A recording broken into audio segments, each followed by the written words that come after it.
Welcome in. Hi, Raven. Hi, Jose. Hi, welcome in. Happy Monday. Hope it's all going well for you. How you doing?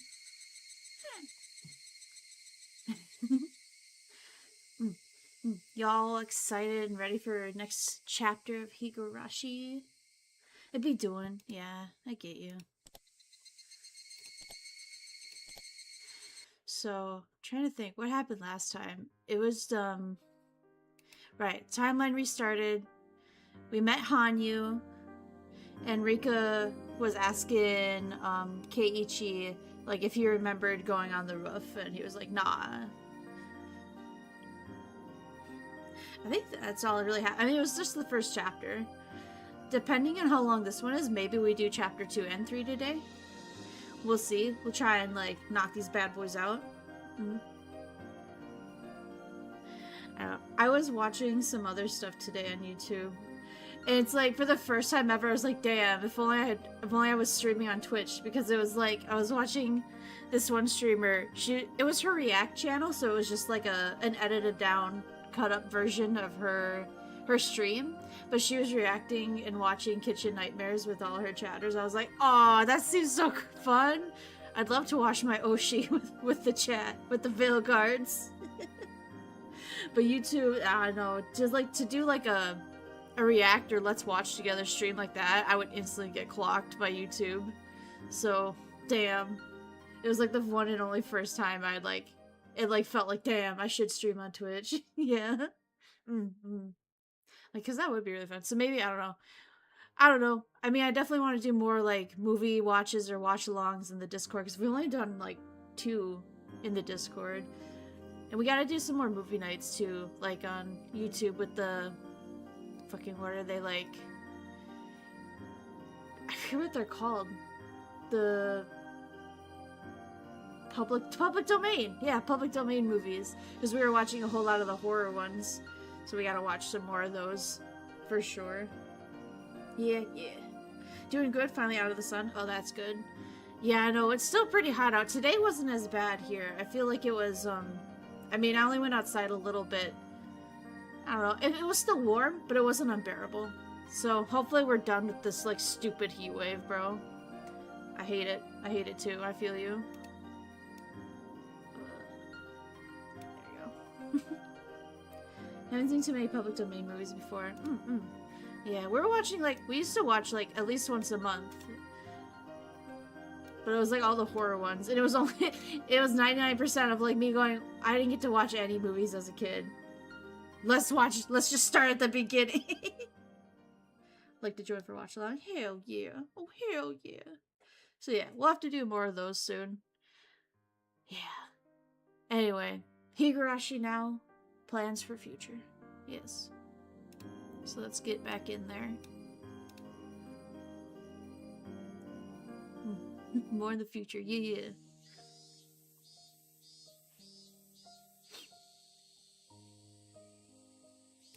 It's so quiet. Like, I turned it down, and now it's, like, so quiet.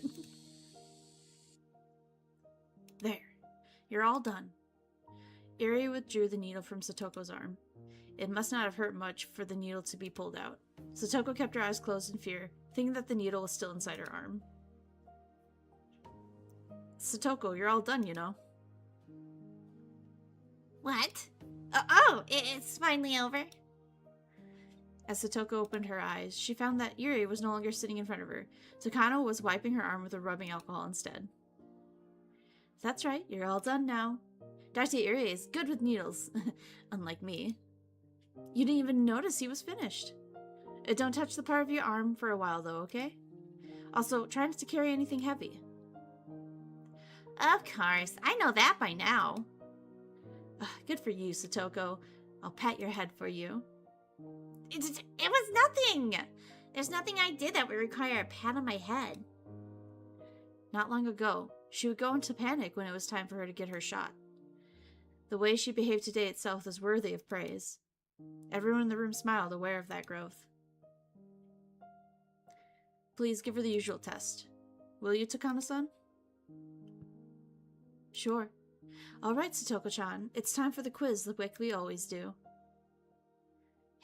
Your quiz is always quite difficult for me. Oh, take it easy. If it's too difficult, you can just tell me that you don't know the answer. You don't have to think too hard. Just tell me whatever comes to mind at the moment. Takano smiled and Satoko to ease her tension. Then she led Satoko to a desk in the back of the examination room. I hope Satoko gets better soon. I don't know if it's because of the heat, but Satoko's been showing negative symptoms since last month. The change of the seasons can affect her physically and emotionally. It's not a surprise that this is happening to her. I'm going to see Irie and ask him how Satoko is doing. What are you going to do, Hanyu? I'm going to stay with Satoko. Thank you. I'll leave it to you. Hanyu went over to where Satoko was. Fortunately, I'm the only one who can see Hanyu.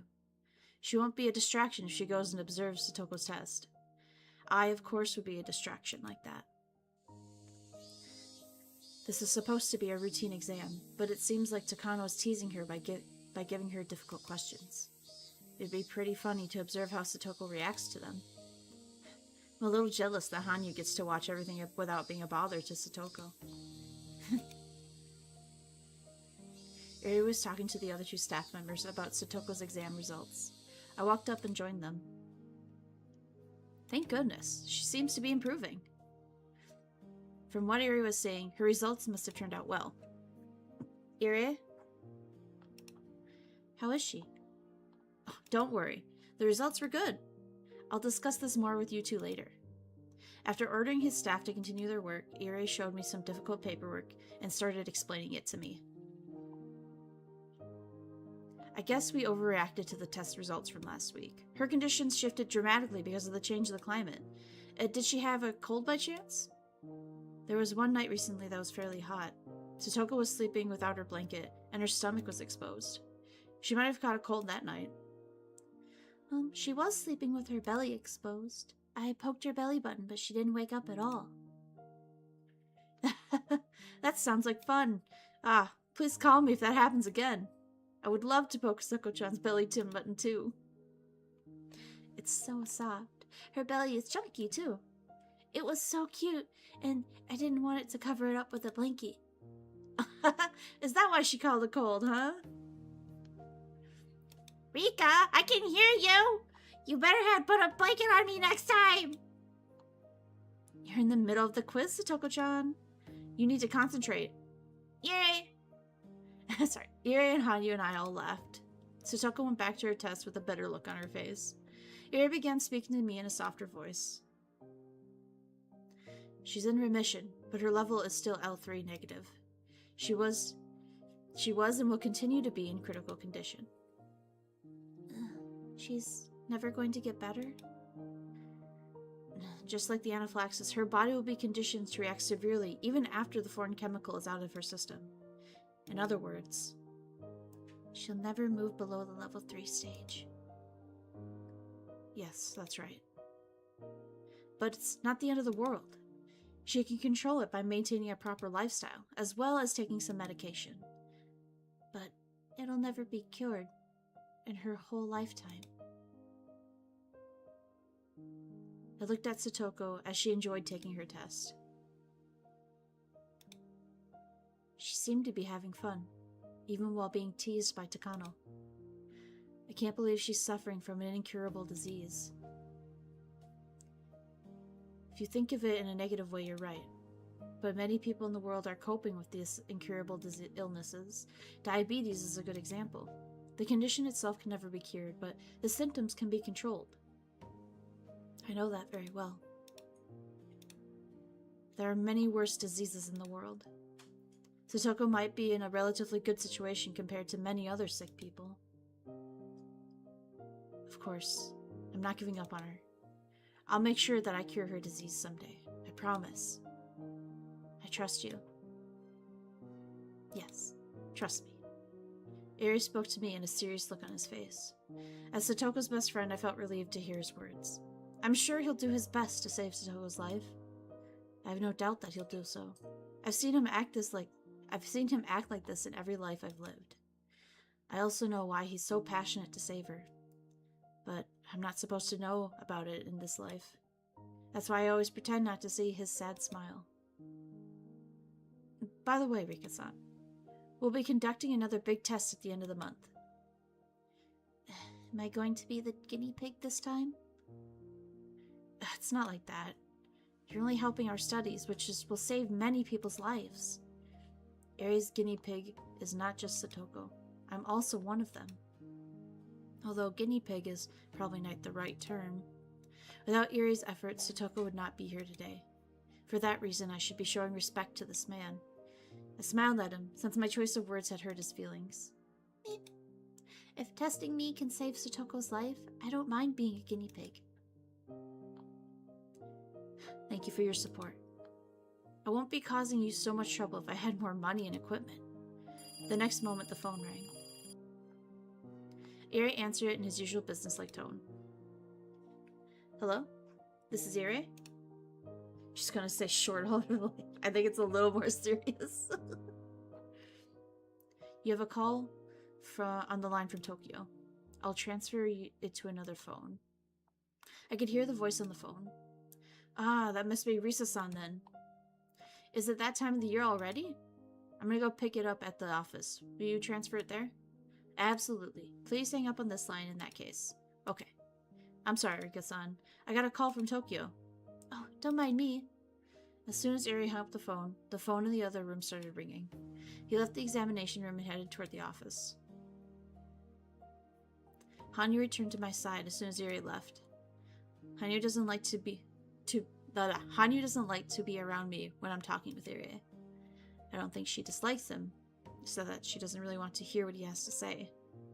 Ari doesn't mean any harm, but Hanyu is often hurt by the things that come out of his mouth. How is Satoko doing? She's not good at the spot the difference, like usual. I was able to find more differences than her. I don't care how well you did. What about Satoko? I thought she was there to check on Satoko, but she was just taking the quiz alongside her instead. That's so typical of Hanyu. She was treating it almost like a game, but Satoko was tired and taking the same quiz every week.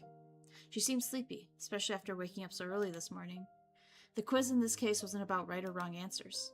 It was about timing, in minutes, how long it took her to answer the question, and observing how she was acting during the quiz. Not all of the questions would be simple ones, so Satoko often got headaches, more so than even the spelling test that she'd take at school. Is it almost over? Yeah, it is. The book Takano was right now is the last one. Takano was showing a book to Satoko with abstract pictures inside. I couldn't even tell if it was supposed to be a picture. It was just a symmetrical ink stain. This is the last one. What do you think this is? Both Hanyu and I looked at the picture over Satoko's shoulders. Even I didn't know what the answer when looking at this strange ink stain.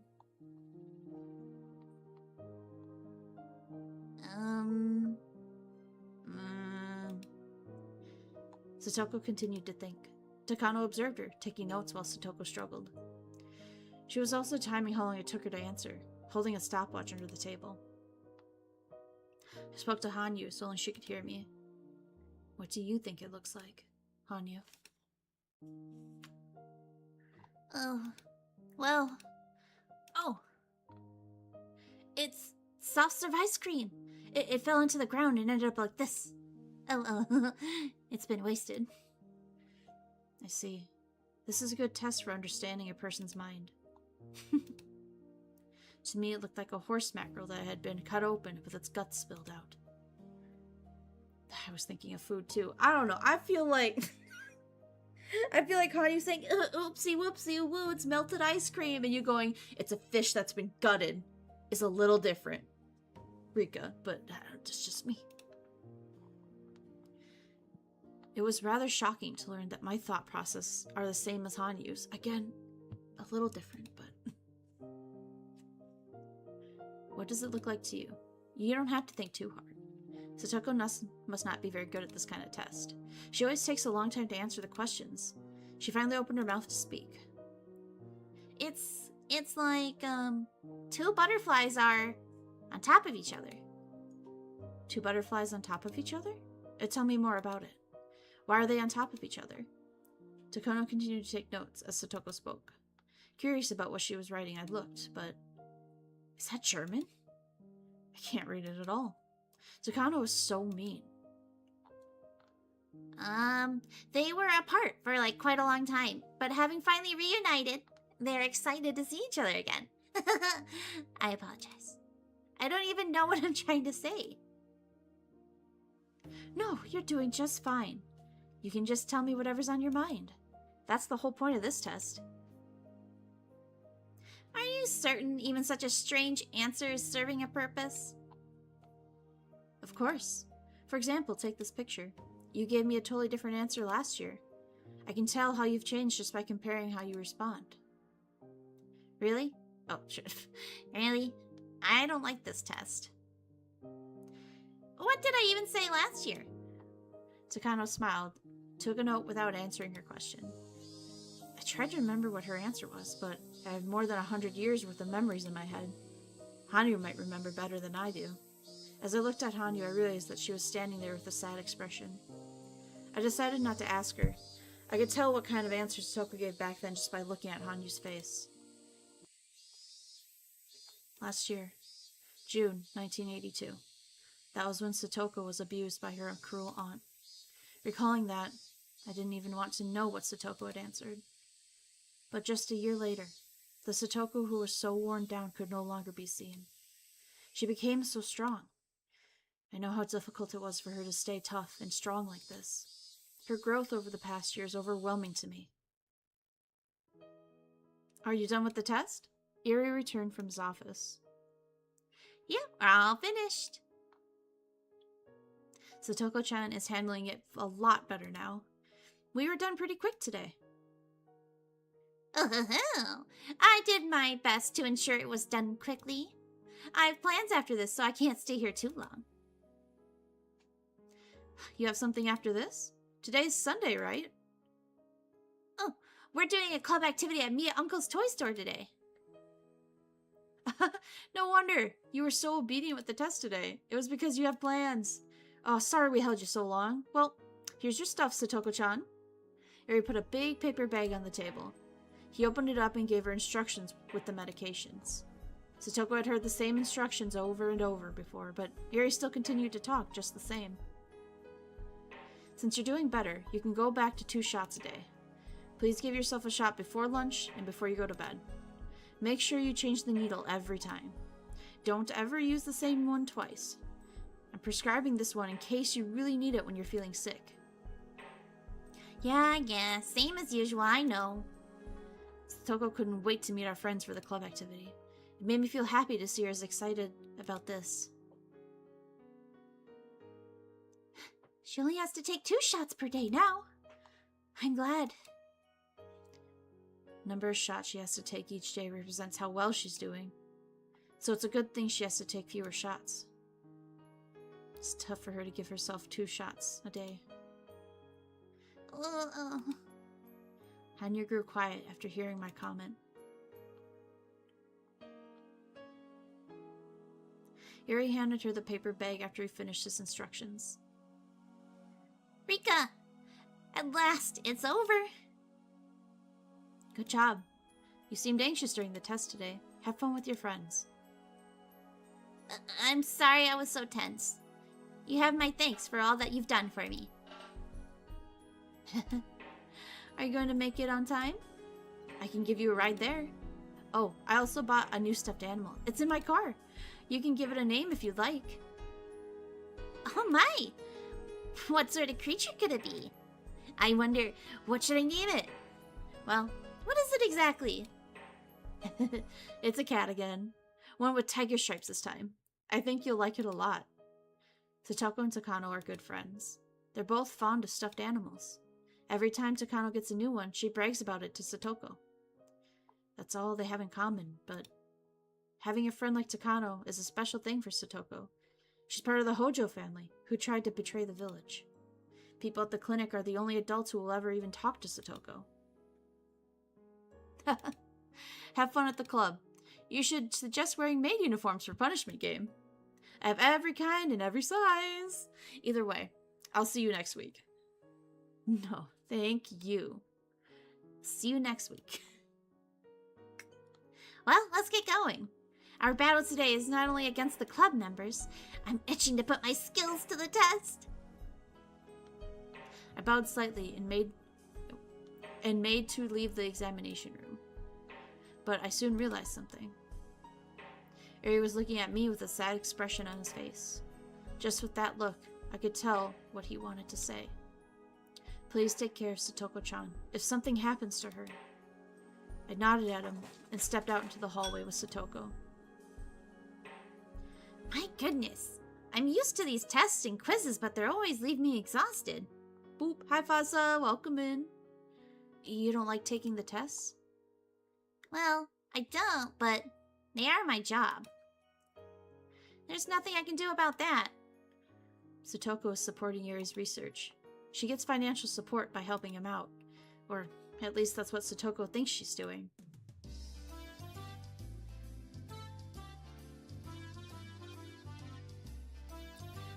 Oh, so this might tell us what timeline we're in, right? Because if, like, we go in there, Keiichi wins, gives the doll to Reina, then we're on the fucking what was it? The Watsunagashi arc, I think? Satoko was bursting with enthusiasm, so we headed for the Okonomiya at full speed. We wound up waiting for Keiichi and the others at the club, and the other club members for a long time. We got here early, but they were late. I think they were late last time we did this too. Did it mean that this was something that was meant to happen? It's unpleasant that I can't even change the most minor of fates. I finally saw them coming towards us on their bikes. Hello, everyone! How utterly slow you all are! Satoko acted like she was upset, but I could tell that she was just pleased to see them all the same. Oh, Satoko is so cute! That's why I'll never tire of her. She is adorable. Satoko's behavior soothes my feelings of frustration. This is why I love Satoko. If she were a small fluffy animal, I would definitely keep her in a cage. Good morning, Satoko-chan and Rika-chan! Good morning. Hey. Good morning, Rika-chan. Satoko, think fast. We gotta do this quick before the cops get here. Our goal is 1 billion yen. Huh? Keiichi-san, what in the world are you talking about? Are we late? Oh, when did you guys get here? Oh, it didn't take too long. We've just been waiting here a little while. Mion and Reina know that Satoko gets checked up every Sunday at the clinic. Sorry about that. Kei-chan didn't show up on time, so that's why we're late. That Keiichi. So he's the reason they're always late. That's not really surprising. Bye-bye. No, wait a minute. Am I the bad guy here? Of course! Of all the club members, you're the only one who can play the villain. Now what's that supposed to mean? You better watch your mouth. Keiichi and Satoko messed around with each other.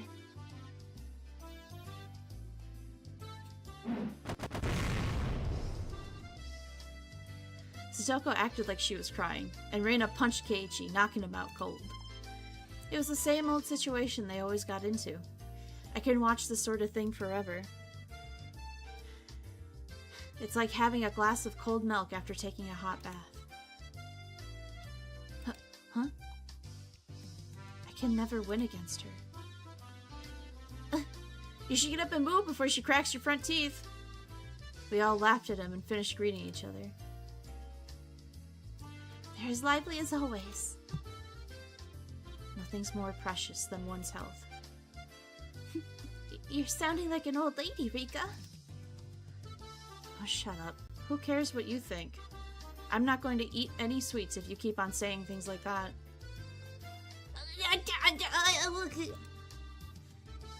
Hanyu seemed to be getting more depressed than usual.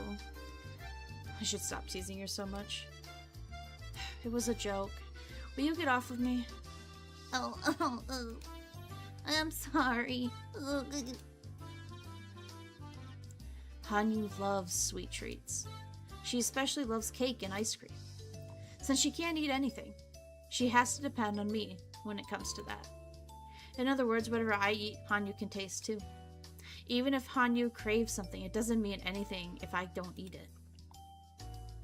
In other words, I have total control of what she eats.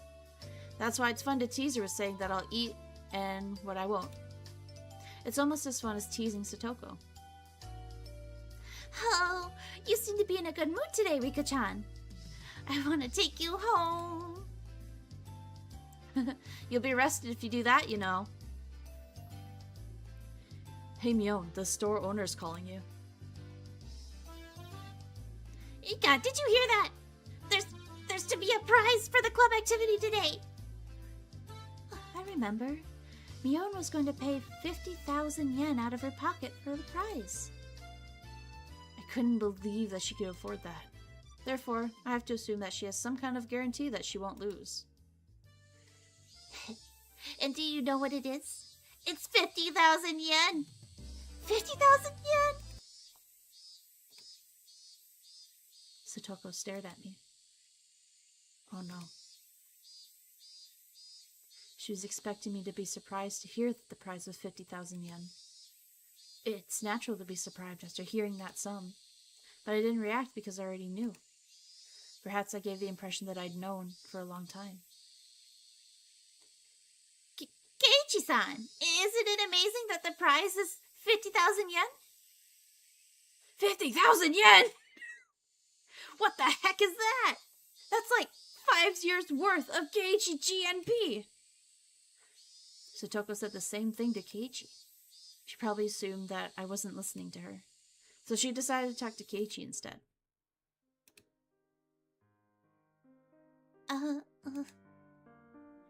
It was just a small mistake. I'm fine.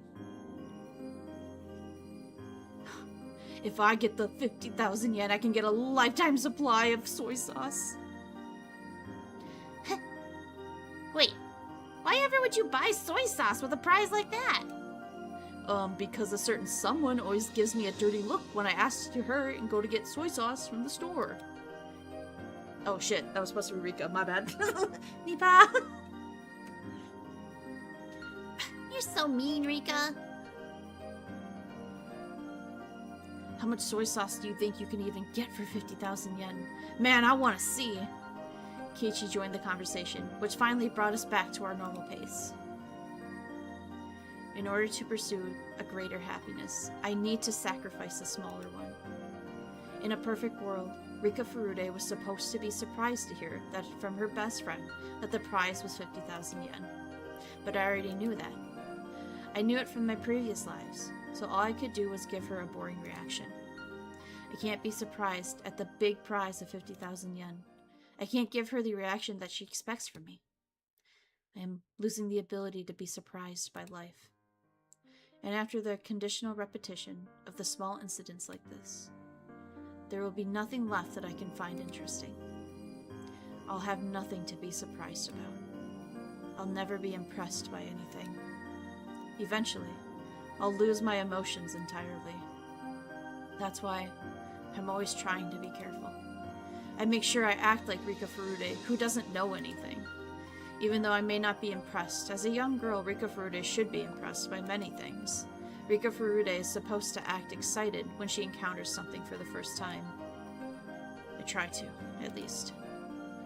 But the more I try, the more I feel like Rika Furude is someone very distant. Rika? I'm sorry. I know I'm only wasting my lifespan by feeling depressed like this. I should enjoy this life. I didn't mean my lifespan literally. I'm not referring to my physical lifespan, but my mental one. The more and more I repeat these same days, the more I lose. From wonder to passion. And eventually, my life will become like an overplayed videotape. If I'm tired of that tape, I have a choice to close my eyes and sleep. By the time I wake up, the video should be over. But in reality, my life is not a beat-up-able videotape. If I close my eyes and sleep, that would be my death. When my mental lifespan is over, Rika Furude will turn into a doll who can't even move a finger by her own will. When that happens, my pursuit of happiness will be over. I don't want that to happen. It's been at least 100 years, if not more. I've been stuck, living in this hell for so long. I don't want my life to end here. Sorry, I'm fine now. You must find it funny that I'm complaining about only a century. I've grown used to this fate by now. Alright. I'm fine. I'm Rika Furude. I am Rika Furude. If I don't stay focused on being Rika Furude, I'm afraid I might as well end up showing my true self inside that shell. Rika Furude is supposed to be a cute and innocent little girl, after all. Meh. What would you buy if you get 50,000 yen, Rena? I wonder if I could buy a Kenta-kun doll. Do you think they'll sell it to me if I give them 50,000 yen? To the fried chicken store. How?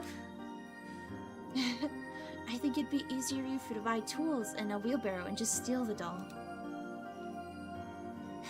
I bet Reina-san could break the chain with her bare hands if she really wanted to. I agree with that one. Oh, you all are so mean. Thus, we rejoin the typical flow of conversation naturally. Once I enter that flow, it's hard for me to continue as Rika Furude. Being Rika Furude is like flying a kite for me. Once it's up in the air, it can stay in the sky for a while. But if something happens and it loses control, it's one heck of a challenge to get it back on track. Every time it tries to get back up in the air, the kite gets dragged to the ground or wears out. And I'm exactly like that. Finally, Mion started clapping her hands to get everyone's attention. I already knew the rules. The members will be broken into 5 different groups. Each group plays the game and they choose together. I was secretly hoping that Mion would change the rules for some reason. There's nothing more boring than already knowing what was going to happen. Mion can be very precarious. She might change the rules. Yeah, but it seems like she's been playing this game for several days already. A strong will can be fated too, huh? Normally when we're doing club activities, Mion decides what to play the last minute. She opens her locker and randomly decides what game to play. For that reason, our club activities are rarely repeated throughout my lives. That's why I'm never bored with them. But just as Hanyu has said, today's event was something that Mion had been planning for a while. I was certain that she wouldn't suggest anything spontaneous today. In that case, this won't be up to random chance. Mion had only one idea in her mind. Therefore, it was equivalent to destiny. Although her idea of having this event in the toy store is actually a spontaneous one. In all the lies are repeated, there's a very low chance for this event to occur. You should, expect anything to be different. I'm not expecting it. Of course, I was lying just now. I was hoping that Mion would suggest a new rule for the game. If it was the same rules again, I'd be suffering for a few minutes while I listened to her instructions. Nothing is more frustrating than walking the same path over and over again. Please, Mion, please change my fate. Please. First, we're gonna be divided into 5 different groups. The winner from each table. It was the same rules after all. I'm sorry. I was holding on to a small hope. Small hopes will hurt you, Rika. You're right. You've told me many times, but I just never learn. Hanyu has taught me so many times. She taught me the trick to swimming in the flow of destiny. The flow of destiny is just like a river. By going with the flow, I can swim the direction I want to some extent, but of course trying to swim against it requires a great effort.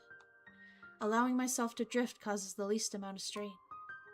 Of course, some strong currents are impossible to resist, even with a great effort. If I recklessly try and resist without realizing it's impossible, then I'll only wear myself out needlessly, just as if fighting the river's current. So Hanyu has taught me to read these currents, which is why I should have easily imagined that the rules would be the same the moment I learned Mion had planned today's event in advance. Yet, I still wished the rules would be different. A completely wasteful action. In the end, my hopes were betrayed, only leaving my heart worn out. Things like that cause me to separate further from Rika Furude. Eventually, I'll grow tired of everything, lose interest, and die. A fate which can't be fought. It must be accepted. I know you can read the flow of destiny, Rika. You're right. My lifespan's already growing short. I should treasure what I have left. I sighed and pretended as though I was listening to what Mion was explaining. What's wrong, Rika-chan? Are you bored? Keiichi surprised me all of a sudden. Are you talking to me?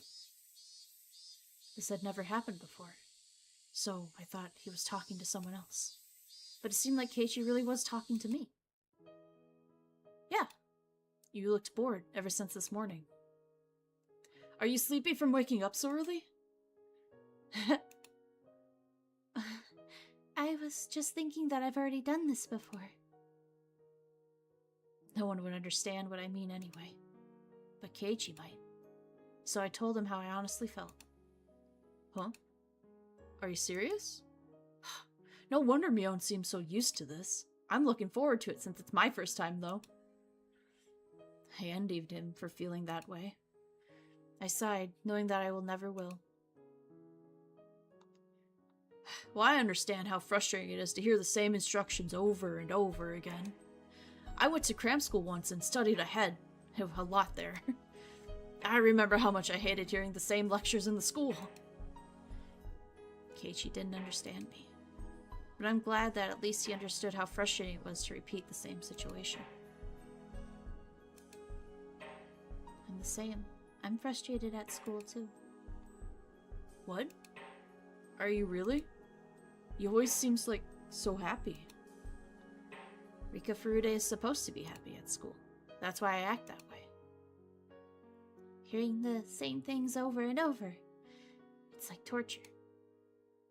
It's even for me to change what Satoko cooks for dinner. I can simply volunteer to cook instead of her. But I can't change what the teacher teaches at school every day. I have no choice but to be quiet and listen to her lecture. Yeah, there's nothing you can really do. You can't just tell the teacher to move on because you already know what she's teaching. But this is a different story. It's a game. It's a game, but I mean, it's already predetermined. You don't know that. After all, we're being split into 5 tables by drawing lots, huh? Plus, each group gets to choose the game the table plays. There's no way to predict what games you will have to do battle over. What exciting turnabouts await us today. I can make a good guess. I know you can't. Keiichi smiled as he contradicted me. That smile seemed so ignorant to me.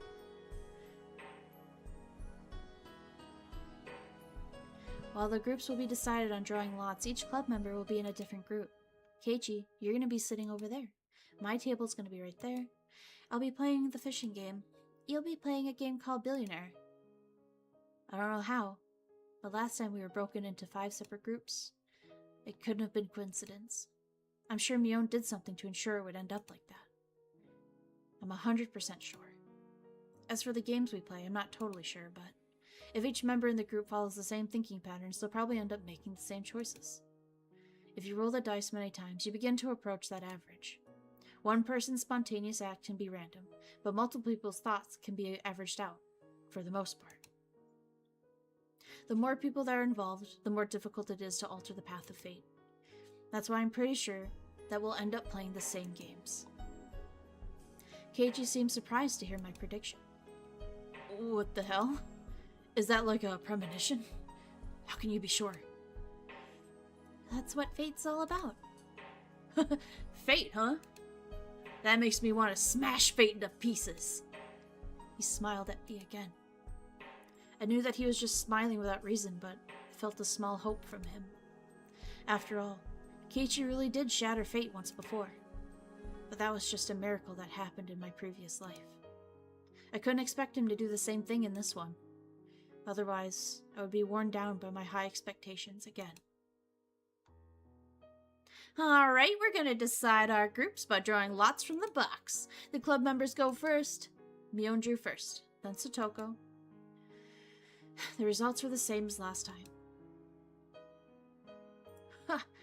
I really don't want to fight against a club member from the very start. I'm sorry if we get in the same group, Rika-chan.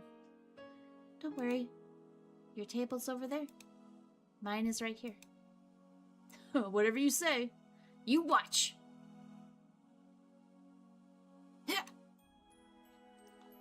Keiichi looked upset. See? My predictions are always right.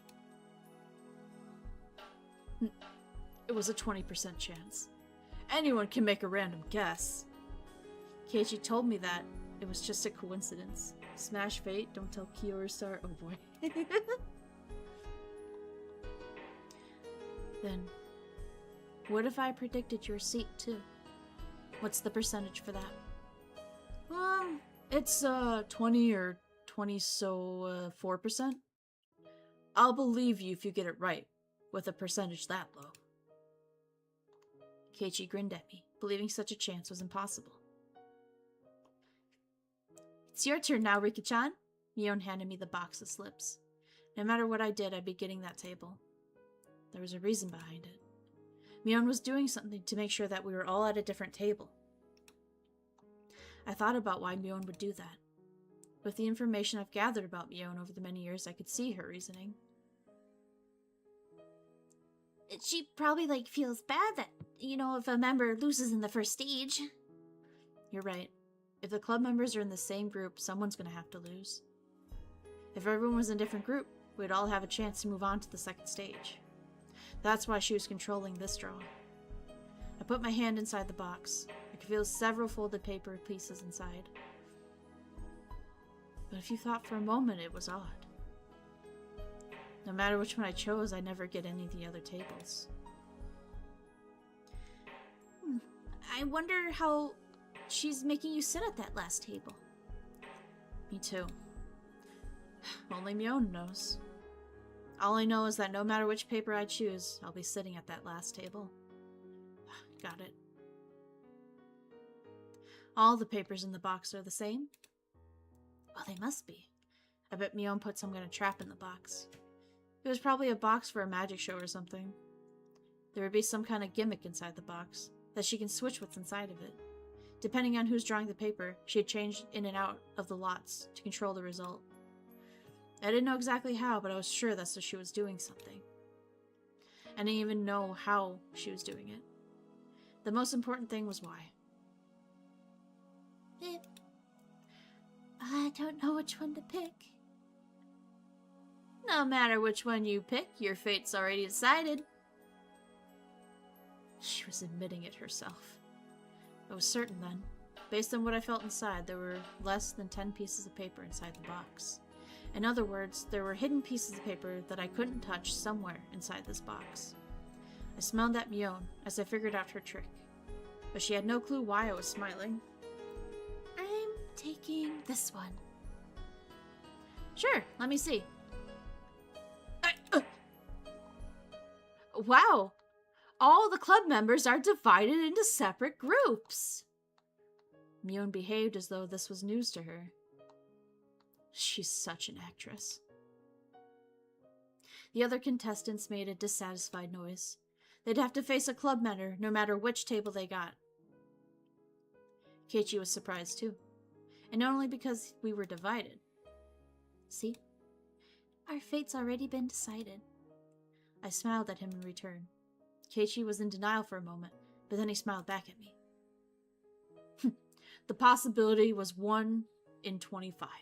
I'm impressed. It was not. I predicted that Mio and Satoko would be at the different table, so the possibility was even lower than that. Keiichi understood that.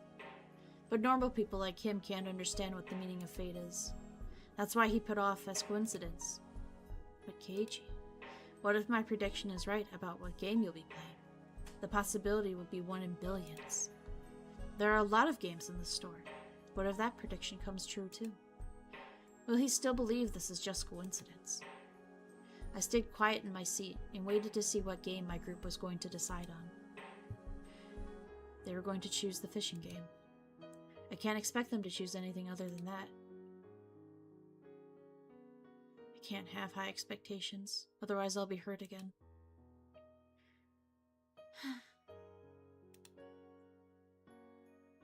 One of the boys stood up. He walked towards the shelf full of games, picked up one box. He lifted the box above his head, turned around so he could show us. I closed my eyes as if he did so. But I could still hear what he was saying. Ah, check this out! Do you guys remember this? We should play this one. Yeah! It's the one with the spinning fish, right? I could taste the bitter chemicals from my brain in my mouth. I clenched my lips and tried to endure the numbing feeling. I'm sorry. I guess I'm not doing so well today.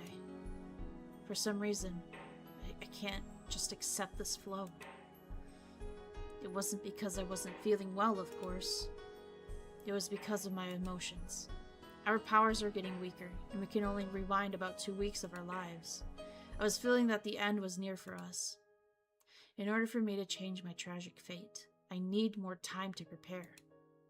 But I can only go back 2 weeks. That means my power to resist my fate was significantly weakened. Even if I become as weak as a small leaf in a river, I should be able to do something in order to change my path. But if I can only go back to the point where I'm getting ready to be swallowed up into the whirlpool, there's no chance for escaping it. I've lived for so long, believing that I could eventually escape my fate and survive. I believed that I had a chance in every moment of every life I've lived. There are limits to those chances. There are many limits in the repeated lives, and perhaps this might be my last chance. That may be why I'm feeling so restless. Stop it, Rika. The harder you think about it, the worse it'll be on your mind. I know. Just be quiet already.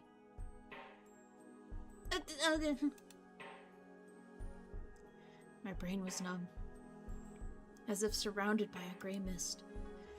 I was inside the crowded toy store, but felt very far away from everyone else. The tighter I closed my eyes, the harder I clenched my teeth, the emptier my head became. No, no, no. Rika, Rika, are you okay? Huh? As I tried to focus, I became conscious again. Hanyu looked at me with concern. I tend to lose my mind easily right after coming back from death. I usually have more time to relax and get used to my new life, but I have no time for that now. The Watanagashi festival is only 2 weeks away. I can't just relax and wait for myself to get used to things. Don't be a wimp, Rika. Don't be a wimp. Fight against this fate. But even if I do, the fate always betrays me, and I grieve. What if I did the opposite? What if I didn't fight against this fate? A few weeks after Watanagashi Festival of 1983, I will die, because I am fated to do so. Fight. Don't fight. Fight. Don't fight. Fight. Don't fight. Fight. Don't fight. Fight. Don't fight. Fight. Don't fight. Fight. Don't fight. Fight. Don't fight. As I repeat these same words, they started to lose all their meaning. I felt like I was chanting something. I bit my tongue. In my mind, I forced myself to stop thinking about it. I was calming down a little bit. When I opened my eyes, I saw the fishing game right in front of me, as well as my pole. Someone had placed it there while I had my eyes closed. It was as if I was seeing the immovable reality of fate right before me. It felt like a final verdict to me. What do you think, Keiichi? This is what fate is all about. Do I want to earn his agreement? His sympathy? I stood up and walked towards Keiichi's table. His group couldn't decide on a game, so the store owner was deciding for them. Just like last time. The store owner will pick the game of life. Ha! It's kinda unfair to pick a game that your opponent chooses. We couldn't decide on anything because we kept refusing each other's suggestions. Oh, has your table decided what it's playing? You can see for yourself. He looked up at my table and saw the fishing game. Keiichi was surprised to see that my prediction was right again. He also remembered that I predicted his game too. So, you're saying the owner's gonna bring out a game of life? Just as you predicted? I'm pretty good at predicting things. Nappa! Are you serious? Alright, I'll believe you if he really brings us Game of Life. You bet. Your group is going to play Game of Life. Fine, I'm willing to bet with you. Don't you cheat. Talk him into it, though. He wants you to play a game that he has a lot of, so he'll bring out that one out. I remember. It was covered by dust when he gave it to them last time. Since he had to buy the game if he lost, he was trying to sell products that he had a surplus of. Therefore, he won't be choosing any game at random. He'll be looking for ones in the bad sales, with strong will to do so. That will of his is going to make the pull of fate all the stronger. In that sense, there's no guarantee that he'd be choosing the Game of Life specifically. He might choose something else that's also overstocked. The owner finally reappeared with a box covered in dust. Whoa.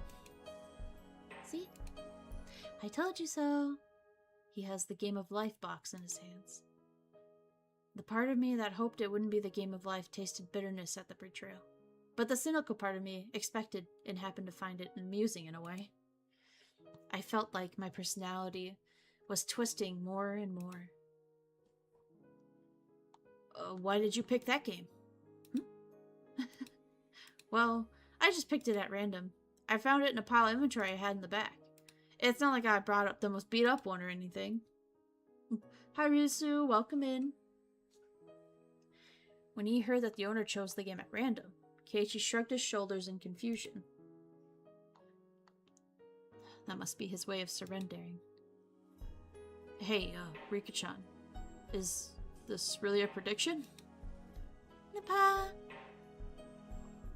Well, I guess some old people in the village once told me that you're a reincarnation of Oyashiro-sama.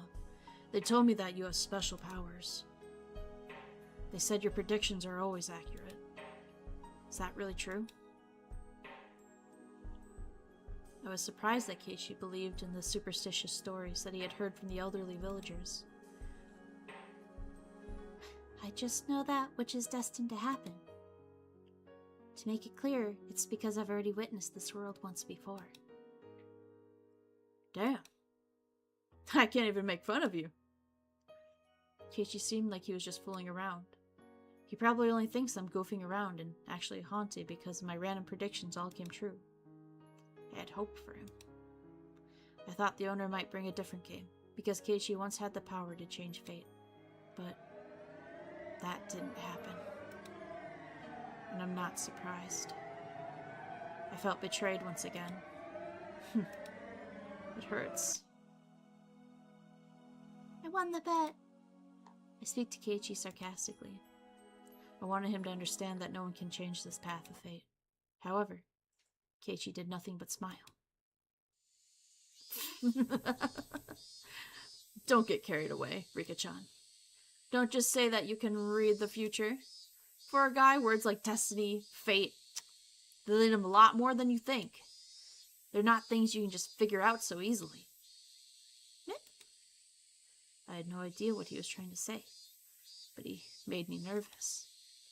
It wasn't a scary feeling. No, it was closer to hope. You said it was fate that the owner would choose the Game of Life. I have to admit that your prediction was correct. But you also said something else. What did I say? You said I was fated to play it. Yes. It was indeed his fate. Fate can change sometimes, but uncertainty in time. But the possibility that it would change in this situation is very slight. I doubted that anything would turn out differently. In that case, I'll change that fate. Huh? Keiichi stood up in a hurry, and he started talking to Tomita and Okamura, his group members. Sorry, but I own that game at home. I know every little rule about it. What? Is that true? Yep. So, it won't be a fair game for us to play. Sir, I'm sorry, but could you give us a different game? Oh, sure. I'll bring you guys a different one. The owner picked up the Game of Life and took it back to storage. So I sat there in shock. He returned with a game called Pop-Up Pirate. How about this one? Oh, that one there. There's a stab knife inside the barrel. What do you think, guys? This is a fair game, yeah? Oh yeah, the rules are sure simple. Let's play this one. Yo, we got a deal now. We're gonna play Pop-Up Pirate. Keiichi winked at me as I stood there with my mouth open. It looked like he had just forcefully changed my prediction. But for me, it's not that simple. It was supposed to be fate. That's why the owner brought up Game of Life to the table. They were supposed to play that game. That's what's happened last time. That's what's supposed to happen. But he just changed it. My fate right in front of my eyes like it was nothing. It's as if someone asked me to stand an egg on its end. And as I struggled to do so, Keiichi just forcefully cracked the egg and made it stand up in front of me. I should have had a far greater power than Keiichi, but why was I feeling so weak? Was it because I wasn't trying to fight against fate so I wouldn't get hurt? Because I was going with the flow without trying too hard? What was I thinking? You looked so bored a few minutes ago. I know why. You didn't want to play the fishing game, did you? Yeah. I'm not gonna hide it anymore. Then that's easy. So, I'm a witch who's been living for more than 100 years? So I thought I was better than everyone, just because I could see the paths of the fate. That was stupid. I really am so stupid. Keiichi tapped me on the back. He was urging me to return to my table. The sensation of his touch filled my heart with emotion.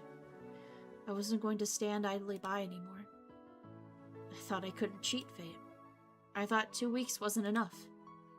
But Keiichi just defied his fate in a matter of 5 minutes. I feel bad for the fishies when I'm playing the fishing game. I want to play something else. The other people looked at me with a confused expression. Their reactions were scaring me. Right at that moment, though, I could really feel that I was facing an impenetrable wall of fate. Even so, I have nothing to be scared of. Sure. What game do you want to play? We'll play whatever you want. They accepted my suggestion, gave up on the fishing game so easily. That's right.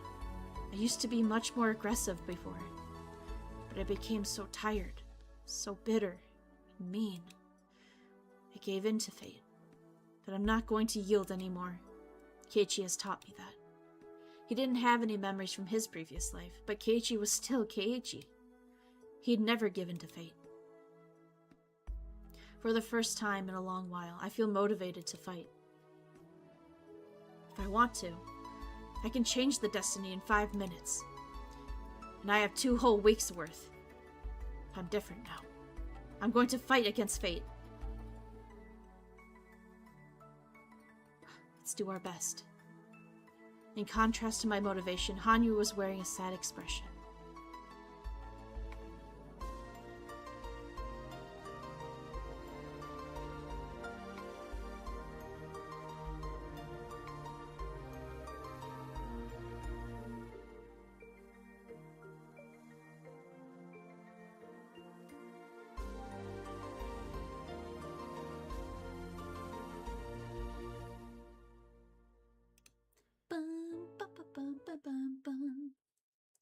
God, the music's so good, guys.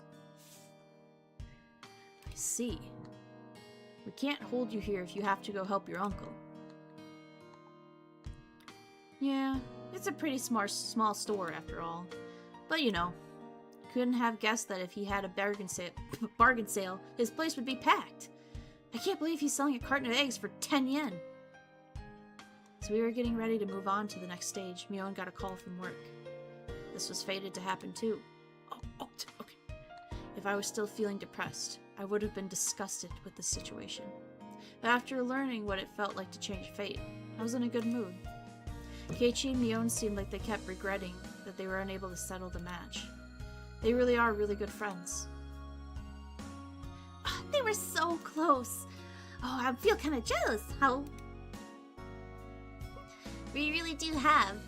Oh, fuck. We really do have any other boys in our age in their class, do we? I suppose Mion-san is something like a male friend to Keiichi-san. But Michan is a girl. Oh, she can't be another guy for him. Of course I know that. But when they are together, they look like two boys just hanging out. Rain and Satoko enjoyed the lingering excitement of the day as they watched Mion and Keiichi happily goof off. You never knew that song was from Higurashi? You played it. Oh,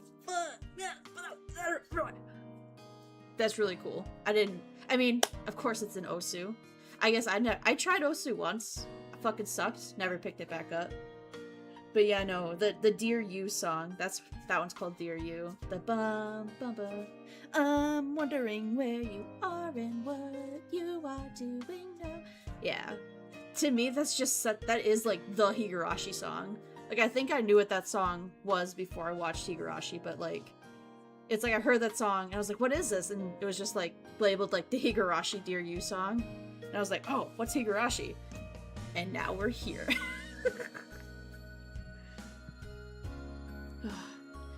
The next moment, the owner came out from the store.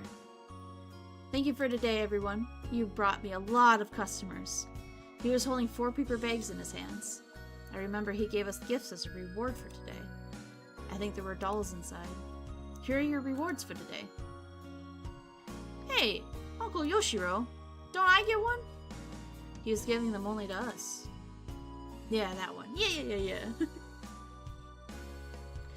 It's like Dear You, the opening to the first season of the anime, and then I forget what the title is, but I think it's only in like the PS2 versions of these books where it's like na na na na na na na.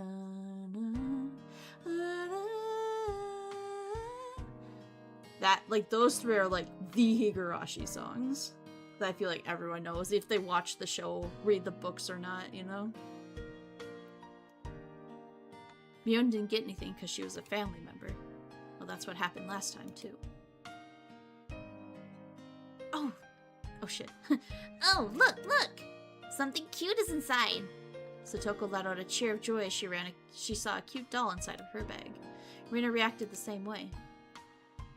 Oh, this is so cute! I'm gonna take it home with me! Really? Did I get one too? Wow, look at this cute doll. Hey. Keiichi got a gorgeous, expensive-looking doll. It was by far the best one. He was adorable even to my eyes. Satoko, Rina, and Mion were all feeling the same way. Kei-chan, you got the one that fits him the least. Mion started making fun of him right away. She was only saying that because she was jealous that Keiichi got the doll that she really wanted. This is pretty cute. I can admit that, but it's not really my type of toy. Yeah, people are gonna think you're a pervert if you carry that thing around. Destiny doll, yeah. Yeah, you guys remember this when we were reading the second book? We were still... God, oh yeah, it was still Keiichi's point of view.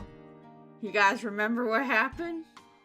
You remember what happened? That Was the flap of the butterfly wing that triggered all the butterfly effect in that one? Hold on, I need a sip of water. Yup. So let's see if it's any different this time now that Rika changed some things. I mean, it wasn't crazy. She did, like, make them play some different games, so I wonder. Let's just see what changes. It was obvious that she was trying to make him give up the doll so she could have it for herself. She should just admit that and ask Keiichi for it. But that's the cute side of Mion. I bet Keiichi can never understand that. Keiichi can't keep the doll after receiving that much bullying from Mion. He was thinking about who he should give it to. He probably didn't want to give it to Mion.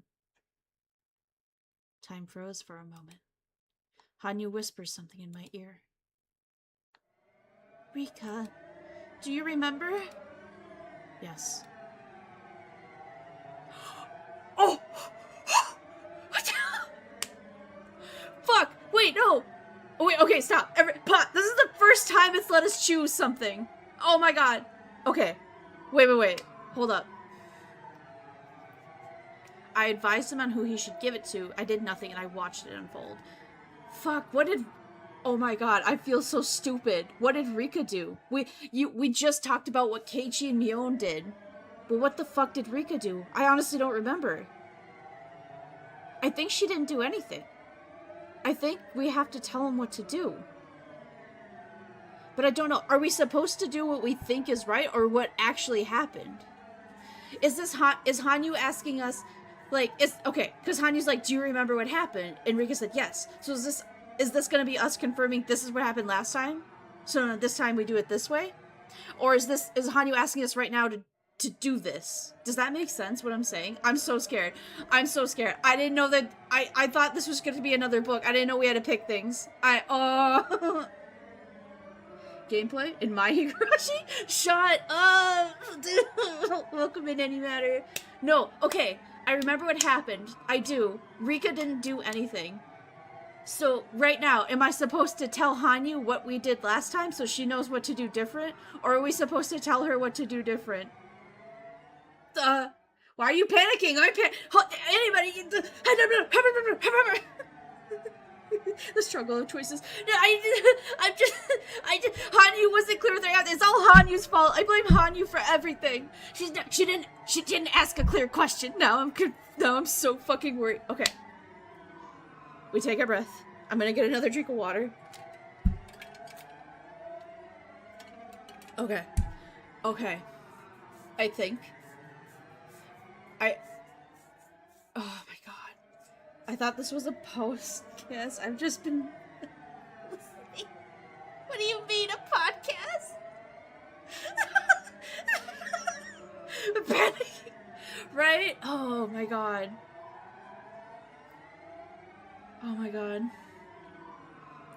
It would be neat if there was an RPG-style Higurashi game where you choose what happened and what routes you take. I'm wondering if that's what this is supposed to be, Jose. Okay. I want to pick the one where it's like what I want to happen. Uh-oh. What do you mean? Oh. Okay. She's like, do you remember what happened last time? And we said yes. So should I tell her what we did last time? Or are we supposed to tell her what we want to happen? You could avoid them too, yeah. I mean, yeah, I guess I get what you're saying. Something a bit more controlled. Not just like a visual novel, something where you walk around and can like physically avoid conversations. Let me see. Oh, this music isn't helping either. Oh my god. Oh.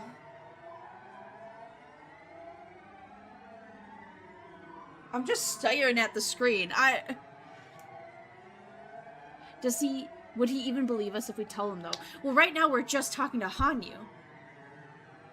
That's the thing. So is this just what Hanyu wants to hear, or is this what we want to happen right now? I'm so scared. There's like... Is it's like there's not even achievements for like different endings or anything. So it's just like, oh my god.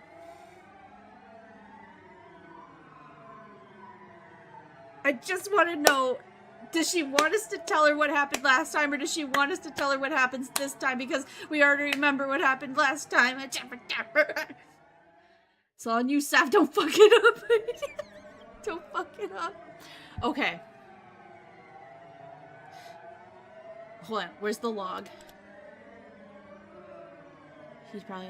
Time froze. Hanyu whispers, Rika, do you remember? And I say yes. I did nothing and I watched the events unfold. That's what happened last time. So that's what I'm gonna tell her now. I thought about telling Keiichi to give the doll to Mion, but I stayed quiet because I wanted to believe in him.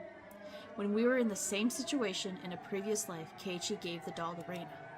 Mion was deeply hurt by that, and that's when the tragedy began. And yeah, because in that timeline, that was the same timeline where Mion and Shion do the sister swap shenanigans, and everyone gets killed. And that was the question, that question arc had the question of, how were we talking to Shion if she had been dead for 2 weeks or whatever? Like, that was the whole mystery of that one. If I didn't do anything and just watched him now, things were going to end up the same way. But I'm sure that Keiichi deeply regretted that fact, that he didn't give the doll Mion in that previous world. And while I was aware he didn't have any memories from that world, I was hoping that his heart vaguely remembered that strong emotion.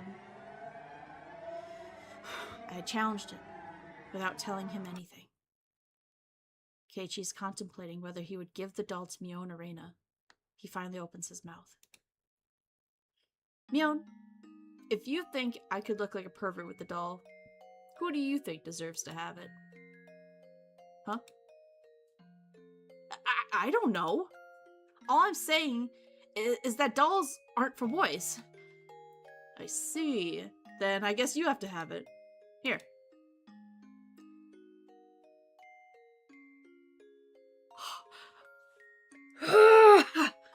Yes! Yes! Okay. He changed his fate. Holy fuck.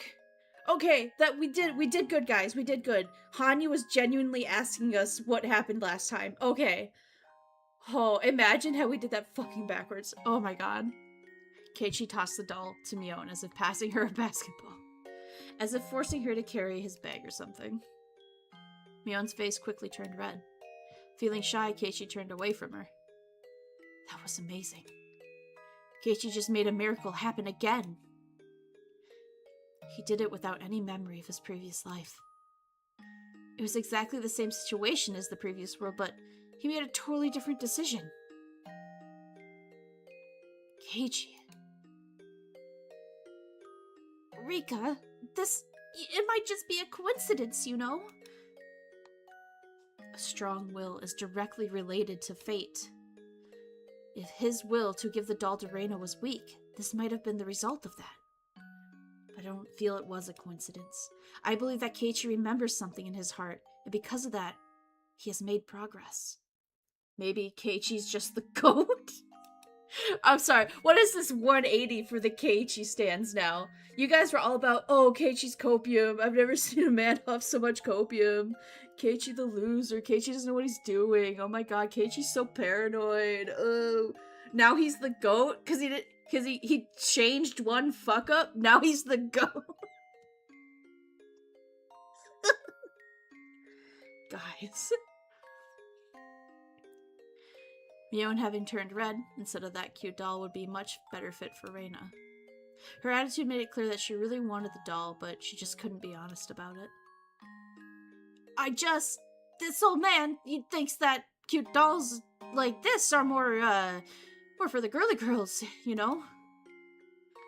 This doll, it doesn't deserve to be owned by a tomboy like me. I know you want it. It's written all over your face. No, it's not written on my face. You're lying, and stop being so mean. Mion shook her head with embarrassment look. pretending she wasn't interested in the doll. Everyone here knew that she wanted it.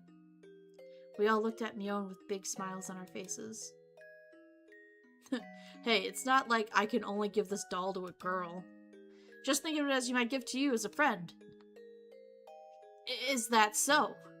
So you would give a doll to a boy too? Well, I would choose something else if I had the choice. But anyway, guys would never reject a gift unless there's something shady going on. It's just me being generous. Now why would you refuse it? Oh. So I can accept this doll even though I'm not a girly girl?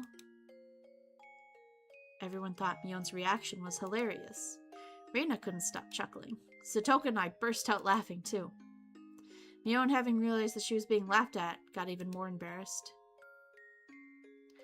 I'm offering this to you as a friend.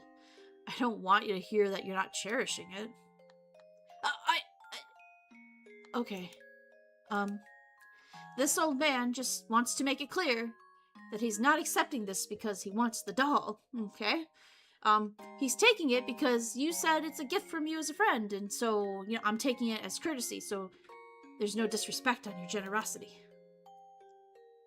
Hanyu was cackling up too. She was laughing in a loud voice, knowing that no one could hear her anyway. But this was really a good way to resolve the problem. I thought that Mion's issue in a previous life was that she wanted Keiichi to treat her like a girl. She got the doll, but Keiichi still wasn't treating her that way. Still, Mion looked very happy. Maybe it wasn't a big deal after all. Ayo, where's all this riz coming from? Keiichi? He changed his fate, probably in the timeline fate. You can't blame me. Oh my god. You're saying because this timeline because this Keiichi's in a different timeline, you're allowed to have a different opinion? Okay, yeah, sure, I get you. I'm sure that Mion will take that doll with her to bed tonight. She'll kiss it goodnight, too. I could bet on that. It was written all over her face. She's finally accepted it. It was a challenge just for me to give her the doll. Keiichi turns around to face us, smiling bitterly. You did it, though! Yay! Yeah, it was perfect. I'm impressed that you managed it. Mion-san was hilarious! It was so obvious the moment you looked at her she really wanted the doll. Isn't that the truth? Hey, you guys! Are you saying rude things about this old man? Knock it off. Oh, don't you have to get to work? You're going to be late. You guys better watch yourselves. Mion seeming like she wanted to stay longer, but after looking at her watch, she started heading to work.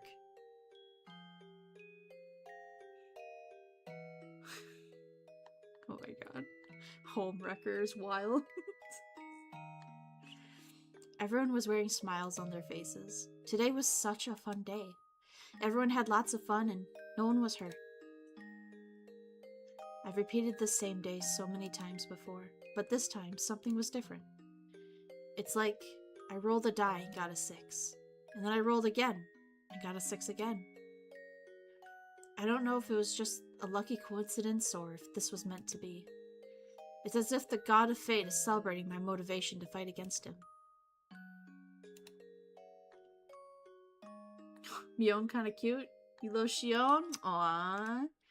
It's good that Mion's getting some love. I don't know, I guess, I don't know. I think she gets a decent amount. Shion definitely gets the most, like, love from the community, I feel like. The game of life, one road would lead to another. Alright, let's save quick. Hell yeah. You love them both, though? Aw, that's fair. That's fair. Yeah, no, I love... The entire cast of Higurashi is really fucking good. Like, there's not a character in here that I think is, like, awful, except for Teppei. I don't like Teppei at all, but, like, that's his whole point. You're not supposed to like Teppei.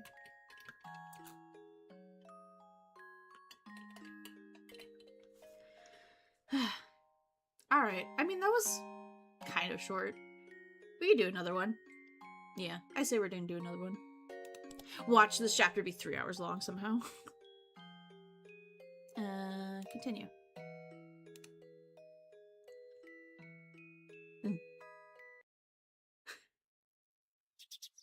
I don't like most of the non-seeing characters. Why am I... What do you mean by non-seeing characters? Ooh, howdy, you've been lurking. Hi, Kamui! Welcome into the chat. I don't know. If you've been lurking, sometimes it feels weird to be like, welcome in! You're like, I've been here. And I'm like, well, fuck me. What am I supposed to say? Thanks for talking. No, I'm kidding. Hi! What? I know I've heard some people mention it before, but they were serious about that? I've been here! Exactly. Like, I don't know what to do. When people will be like, they'll say like hi halfway through the stream and be like, oh, hi, welcome in. They're like, I've been lurking this whole time. Thank you. And I'm just like, shit, it's like I didn't know, you know? I'm just like, I don't know what to fucking do, bro. It's funny to watch you panicking, bro. Shit. I didn't okay. It does make sense for this book to be the one we have to make choices in, right? Because this is the first time we're reading it from Rika's perspective. And Rika is quite literally, technically, the main character. Like, I know Keiichi is, like, kind of seen as the main character for, like, the anime. Like, we see it from his perspective. The first, like, 3 books were Keiichi's point of view. But for all intents and purposes, Rika is the driving force. The one the plot revolves around, right? And Any Matter still doesn't trust her. I too have been here. Rude. Fuck me, guys. I don't know. What do I do then? What do I say if I'm halfway through the stream and I say welcome in? And you've been lurking? What am I supposed to fucking say? And watch. Like, whatever you tell me to say, I'm gonna say it to you next time. You're like, I just got here. That's so rude. Even if we're her this time. Even though we're playing as her, you don't trust her. Yeah, no. But yeah, I guess that's where I was going with that. Like, this is the first time we're seeing it from Rika's point of view. She's technically the driving force in all this. It makes sense that this would be the book where you have to make some choices in. I guess. This world has always had a lot of nice suggestions, but they're mostly out of politeness, right? They're just something you laugh off and reply with, oh, that would be nice. But those ideas generally end as jokes, so it's crazy when they turn real. Yeah, I'm serious. Uncle Yashiro was giving you a ton of praise too. He said it was amazing how the pop-up pirate game did. Like, it went to the toy store yesterday. Blah, blah. Oh, I had no idea you could play that game like that. I should mention that some of the kids around my table wanted to play with you too. Huh? Oh boy, wait, no, are we Keiichi again? Keiichi's a genius when it comes to playing games. You know, oh fuck, we are reading from Keiichi's point of view? No! I had to say shit! No! No! I'm back at the fucking building again! I need more water. I can't. I fucking can't. Damn it! Joke's on you, Saph. Yeah, exactly. I'm more concerned about what turn of events since Keiichi just changed his fate without our help. True. Why? I don't know why. I don't know why. I'm here with you. I'm here with you. Oh, that was something else. I'm glad they brought it up in that last chapter, but like, I love these books. They're amazing. I love it. And I really like what we were hearing, like when we were playing as Rika, I liked hearing those, like that dialogue with her. In the anime, it is a lot different. Like, it's not this like whole, it wasn't her mentally dying. Like, in these books, she's very much the way I'm interpreting it, I guess. Maybe I'm crazy. But the way it sounds like is like she's like, mentally I'm still here, but the minute I check out, like the minute, wait, Saph, wink. The minute I check out is the minute my soul dies. So it's this heavy emphasis on she is Rika because, like, I think therefore I am, right? That's what this is seeming like it's more about. In the anime, it's completely about the fact that every time she rewinds time, she gets less and less days to fix the Watsunagashi festival. And so it's very much like, eventually, like in the anime, it's more of the dread of like, eventually I'm going to rewind time and I'm just going to be repeating my death over and over and over and over with no breaks. Like, that's how they play it in the anime. I think this is so much better. Like, the whole, eventually I'm just going to mentally check out because I can't fucking do this anymore. I can't be an 8-year-old for 2 centuries without something snapping. This is so, I can't express enough how good these books are. The anime is fine. I too love the anime, but this is so cool, getting to see, like, this perspective. Guess it's a avoid the bad route for this novel. That's what I don't know. Because, like, unless, like, okay. So when I look at the achievement, usually when I get the, guys, this one's gonna be this many chapters, I just look at the achievements. Because generally speaking, it's like there's one achievement per chapter, and that achievement is to just finish the chapter. So, like, I don't know. They're all marked as hidden achievements, so fuck me. You know, maybe there is more than one ending, and we gotta actually, like, be on our toes. Maybe this isn't a straight-up book anymore. Maybe we gotta make choices. I genuinely don't know, because I haven't read these. I watched the anime, and that was kind of it. That was like what started our journey reading the Higurashi novels, because I'm like, I love the anime. Literally, everyone says the books are better. Here we are. Here we are on the 7th book, and I had a panic attack because it finally asked me to make a decision. You're pretty useless for a self-proclaimed butterfly mage. What do you mean? What do you mean? Well, we're gonna fuck this up since now we're Keiichi. I'm unhelpful? What? Yeah. What the fuck do you... yeah. Okay, anyway. You know, I wasn't just playing around. I was giving it my all because I had no choice but to win. I guess we made it look like a lot of fun for the audience, though.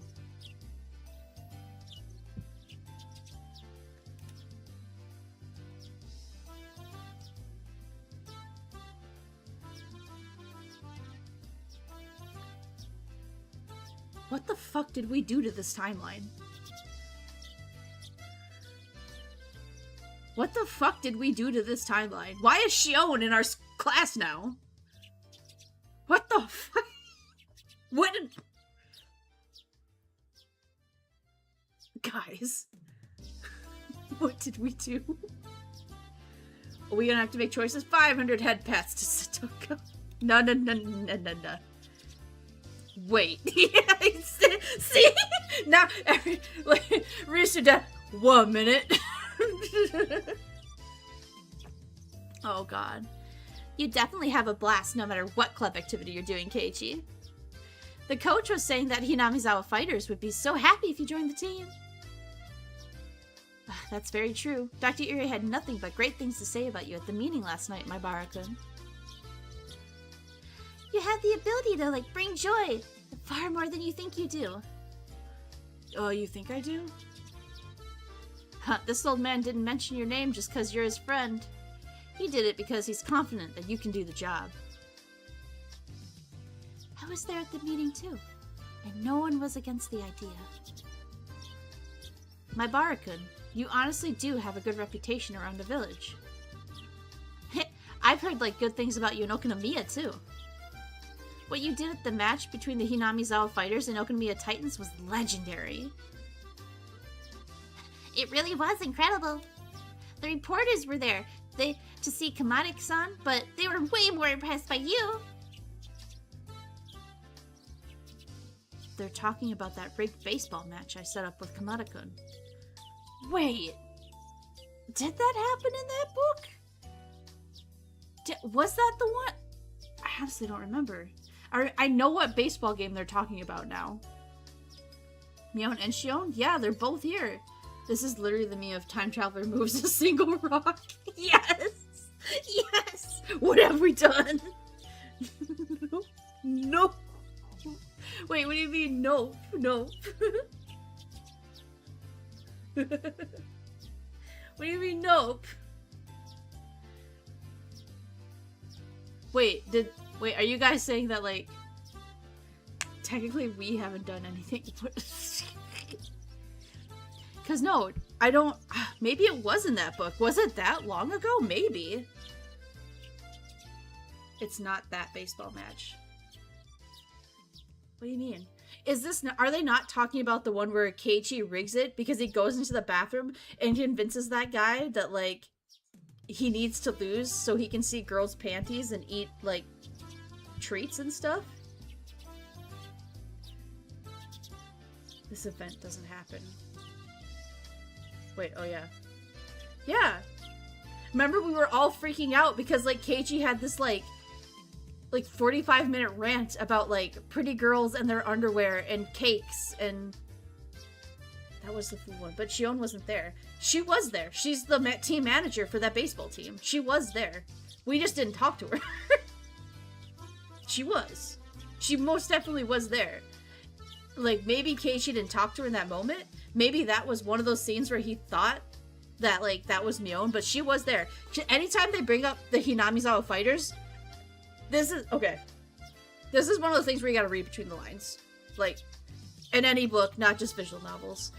Shion is the team manager for the Hinamizawa fighters, which means if they're talking about the Hinamizawa fighters, you should assume as the reader that she knows what's happening. You should assume that she is there at that baseball match. Plus, even in the books where we read from Shion's perspective, she literally says she goes to every baseball match because she's waiting for Satoshi to come back. And she thinks that if she shows up to practice, that's where he's going to be, yeah, because he loved baseball. So she assumes that if she waits at every single game, she's going to see him. I've never seen that character, though. I do remember Mia. Stop. Now I know you're fucking with me, Animatter. I do remember that from Shion. Yeah, see? So it's like, Shion was there. Maybe we didn't talk to her, but she was there. She definitely saw it happen. Whether we saw her there or not, she was there.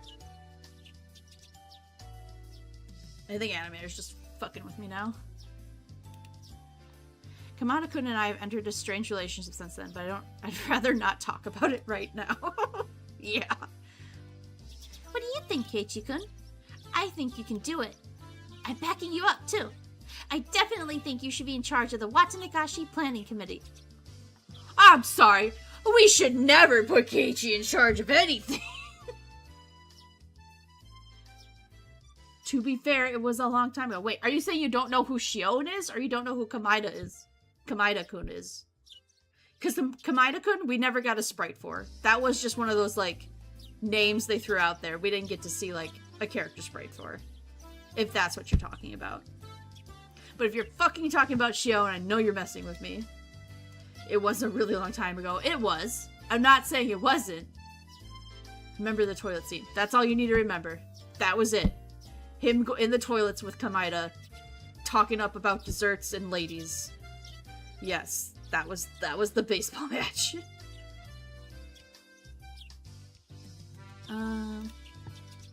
Makes sense. Watanagashi is an annual village festival held in June. It's supposed to be the biggest event in the village, and most of the people living here gather together for it. And the part about lower the volume... Since this is a major event, there's always organizing a committee to plan out the event a few months in advance. The festival is only 2 weeks away, and I just moved to the village. But now they want me to join the committee? Mind me, I'm gonna go ahead and do that just in case. Oh, look, first of all, I don't even know what to do in a committee. Oh, you don't need to be too concerned with it. The job we unanimously want you to fill is hosting the auction. What the hell is that? Do you want me to sell bananas or something? Well, let me explain. We're holding an auction event for the first time this year. We're going to auction off donated items, just to see how it turns out. There's kind of a long story behind it. We wanted to do something in which everyone can participate, using donated items as prizes. But the elder members decided to distribute the prizes using something other than a lottery, for their own reasons. To put it simply, our hag of a grandmother let her temper get to her, and he wouldn't back down after that. But she didn't really consider any specifics. Yep. Anyway, we had to come up with how to utilize the donated items. At that point, we thought of doing an auction. Oh, that sounds like fun! You might be able to get something good for a really cheap price. It's fun just to watch the show, too. And the items are all donated, so they're all free. They were all free, huh? That committee sure is good at making money. The profit will be going towards the beer fund for the village committee's winter gateway trip. It's not fair. You're not ready for beer yet, Furude-san. I think I understand what's going on now, but still, I've never done anything like this before. I'm sure you can do it, Keiichi-kun. I bet you'd do really well if they told you what you'd get to keep 10% of the profits. Well, yeah. If I can gain something for producing results, then I'd make sure to do my best. On the other hand, you might be forcing a dreadful penalty game if you don't produce anything. You know, I don't know why people can't find the difference between Myo and Shawn. I can see a huge difference between them. Oh my god. Wait a minute, Satoko. Why would I agree to a risky deal like that? Don't forget, they're the ones asking for my help. I'm a very busy guy, you know. Try asking my agent first. Oh, alright, Kei-chan. If you want some kind of compensation, we can talk about it. I really want you to be part of this. We can make it a deal. Now that sounds interesting. I wonder what I should ask for. We're always talking about punishments, but it's our first time talking about a reward. That's true. We're always fighting for something. Huh. Reina was right. This whole purpose of the club activities is to escape a punishment that we come up with. Even if we win, we never really get a prize or reward for it. Keiichi has no idea how to respond to something that sounds too good to be true. Maybe Mi-chan can come up with a good idea. It's hard to decide what you want, isn't it?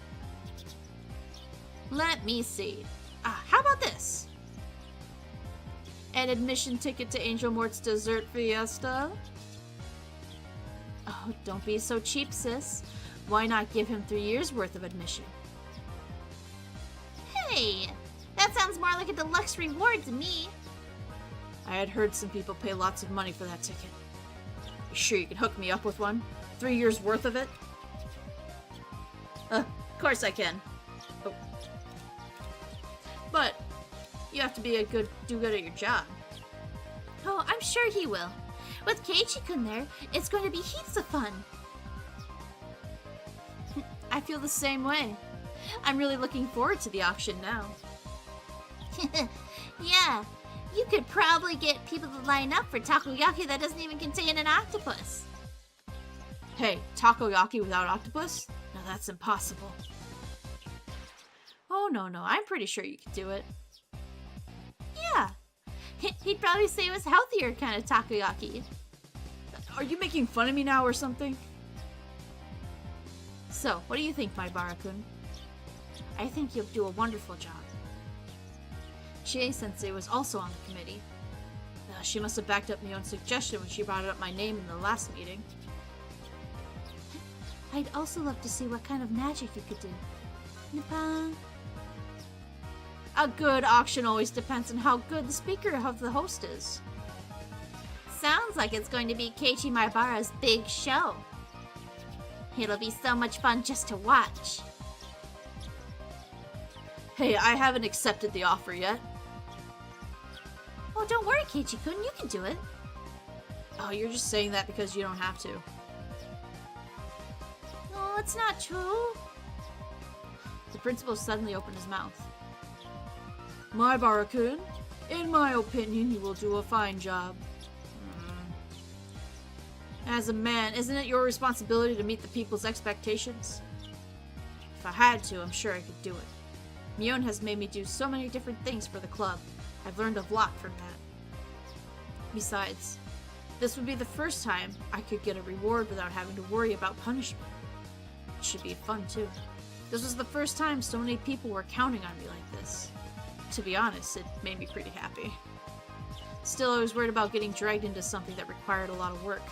I couldn't erase that thought from my mind. But I was in Hinamizawa. The people of this village would never do anything to betray me. They genuinely believe that I would do a lot to liven up the festival if I become the host of the auction. I've only been here for a short period of time, but I know that the people here are honest and kind. Fine. As a man, I will do it. I'll take care of it. Wait and see. I'll make it the greatest auction in the world. And don't forget to get me that Angel Mort pass. I'll make sure to do a good enough job that I'll deserve 10 years worth of tickets. Good for you, Kei-chan. Everyone gave him a round of applause. How many times has this happened in my life? Not once. This was the first time I've ever been applauded. This village never betrayed me. Famous last words. Yeah. Everyone here is so trusting, so nice. Oh. Right. By the way, I'm surprised that no one disagreed with the suggestion at the meeting. There are lots of old people in the village committee. I'm a young guy who only just moved here. I've known for a while that Mion has a lot of influence in locally, but I couldn't believe that everyone in the committee would just accept it just like that. Well, most of them are kind of hard-headed old people, but the new generation is gradually taking over, you know. We won the dam conflict, and now we're aiming to build a new era, and grow more and more prosperous, you know. That's why we value the involvement of the young people from outside the village, too. You're young, and you're from the city. You also have a good reputation, so you're the perfect guy for this. I have a good reputation, huh? I have no idea why so many people have heard of me. It's something to do with Mi-chan's punishments, I think. I knew it!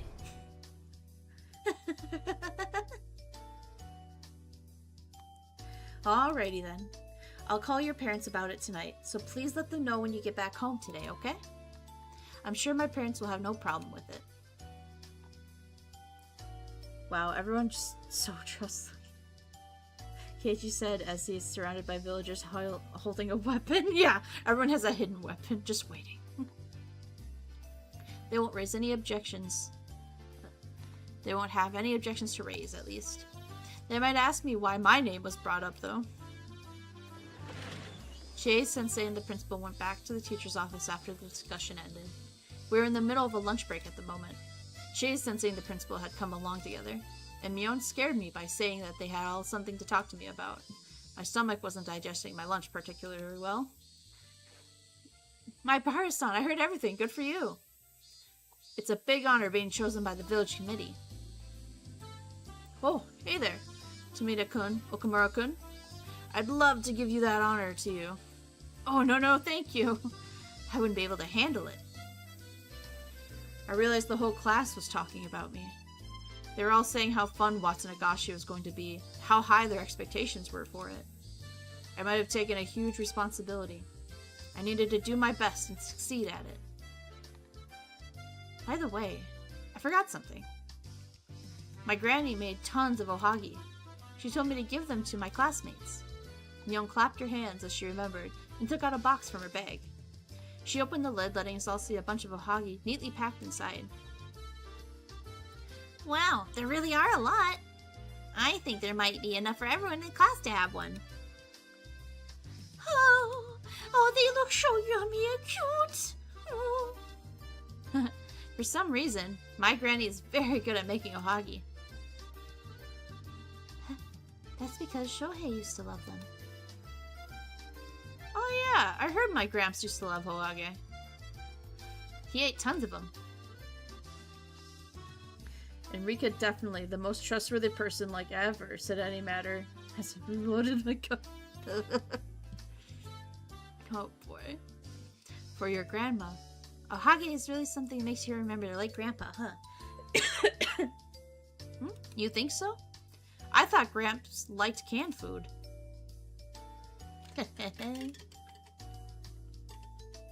You don't like canned food, do you, Shion? What? Is that true? Why so? Well, it's because of the smell. I just don't like the smell of the metal. Is that so? After always forcing me to eat my squash, it turns out that you do have something you can't eat. To tell you the truth, she hates canned food because... Oh, come on, sis! Don't you dare tell everyone. I don't know what's going on, but it seems Mion knows a secret about Shion. Tell it to us. Come on. The reason why Shion doesn't like canned food must have been something pretty funny. The two sisters battled for a while. The machine gun knee kicks Mion launched from her close quarters weren't bad, but I don't think she expected Shion to land a capture suplex off of it. I guess Shion is stronger of the two siblings. I'd rather tell you the truth than have you hear it from my sis. See, okay, there's this bad guy named Kasai. He once told me, when I was still young and innocent, that there's sometimes human meat mixed in the canned food. Okay. Oh, I've heard an urban legend like that too before. Me too. Oh shit, me too. Once I heard that there's dog meat mixed into beef bowls, worms inside burgers. Are you serious? I can never eat beef bowls or burgers again after hearing something like that. See, Satoko? It was a very traumatic thing for me too. And you have my sympathy. But I still have yet to forget about how you made me eat a full-course squash meal.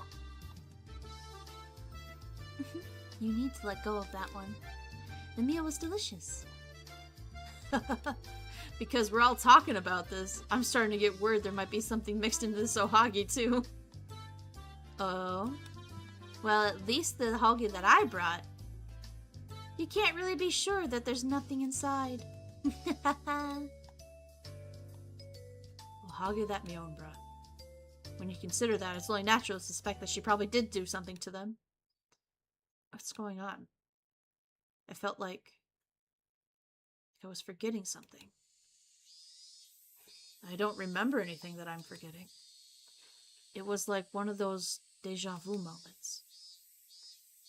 I'd never been in this situation, but my mind was telling me that I'd been here before. What's wrong, Keiichi? Nothing. I just feel like Mion has given me ohagi before. But this is the first time, right? Is it, Michan? I think it's the first time. You must be mistaking it for something else. According to my memory, this is the first time Mion-san has brought us ohagi to school.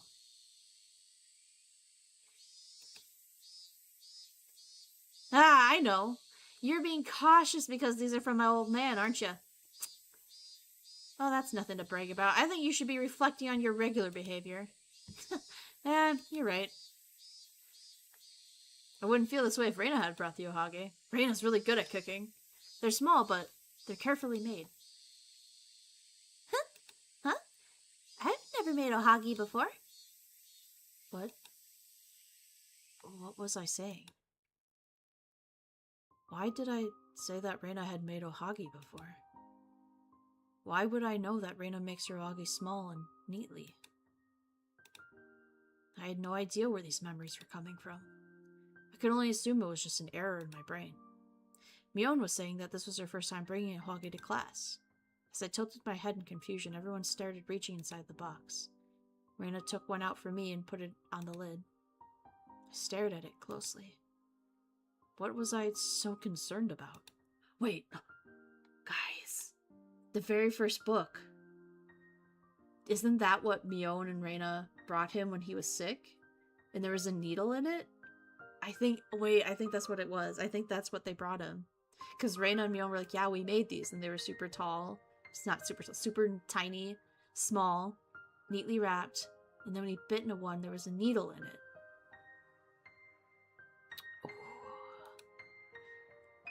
But it wasn't quite that. I really didn't know how to explain it. Yeah, there was a needle in it. Yeah, that's why now he's feeling like so worried about eating it. His brain is picking up on the memories again. I feel like I was forgetting something important. I'd forgotten something important. and all I had was the obligation to remember it. In front of me was nothing but a single ohagi that came from Mio's house. I was frustrated, but I really couldn't think of anything. There's no way I could remember it, because I didn't know anything. Keiichi, you've been staring at your ohagi for a long time. What's the matter? It's, just, I'm experiencing some deja vu. Do you get it sometimes? It's your first time seeing something, but, like, you've seen it before? So, you feel like Mion has given you that ohagi in the past. Yeah, I'm just sure it's my imagination. Mion just told me that she had never brought the ohagi to school before. Keiichi, you can't have memories of what you didn't happen. If you remember something, I'm sure it really did happen. Rika told me something strange. I didn't usually take her random comments so seriously. But ever since I saw her making those predictions in the toy store, I've been curious about her special powers. I felt like she was telling me something deep. It's weird to hear that from you since you're so great at making predictions. Are you talking about the cycle of reincarnation or something? I don't know much about religion. I just want to tell you that if you know about something, that's happened to you, I want you to try and remember what happened. I don't want you to treat it like you're just mistaken. Do you understand what I'm trying to say? I guess. I was a little surprised by how serious she just sounded. I always thought Rika was just an innocent girl who fooled around all the time, saying things like mip and napa. But all of a sudden, she seemed like a totally different girl. Was I supposed to take it as a joke? The serious look on her face told me that this wasn't the time for jokes, though. If that's what you're telling me, then I guess I got ohage from Mion in a previous life. I won't make fun of you, so please, tell me everything. Why did Mion give you that ohagi? The more I think about it, the more I think it's just my imagination. Maybe it was just a dream. I don't care if it was a dream. You must remember something. Please tell me. What was up with her? She seemed so curious about it. I didn't think this story was that interesting. Her asking so much started making me feel uncomfortable.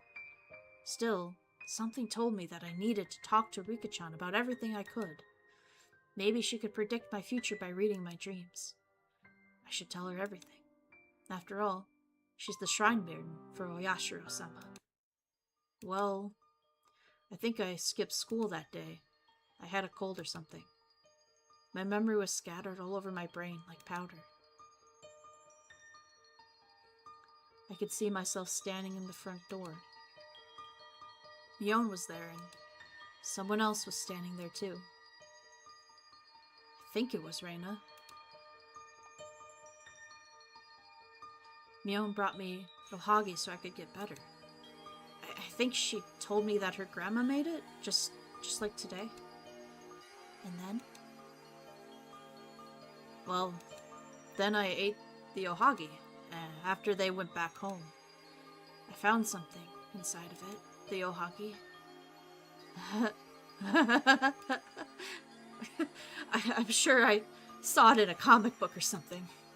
It's mixed up in my memory, but I'm sure I read it somewhere in the comic book. Because it couldn't be true. Keiichi, tell me what happened. What did you find inside the ohagi? I read the scary comic book. When I was little, there was a sewing needle inside someone's burger. You remember what Shion was saying just now?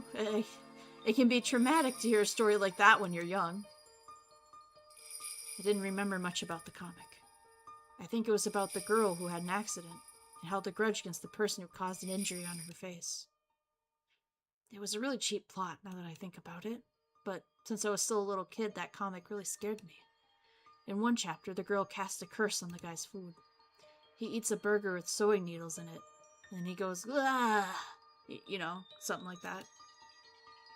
Still, it freaked me out. The image was so grotesque and shocking. That grew into a kind of trauma, and for a while, I searched for sewing needles in my food every time I ate something. I couldn't eat burgers for a while for that same reason. My parents got really concerned, and my hunger overcame the trauma. Eventually, that experience disappeared in the flow of time. Yeah, so I still get worried about sewing needles every once in a while. I don't think about it all the time, of course. It'd be pretty rude if I poked at my phone while eating lunch with you guys, wouldn't it? Of course, I know that no one would actually put a sewing needle in my food. But you're still a little scared.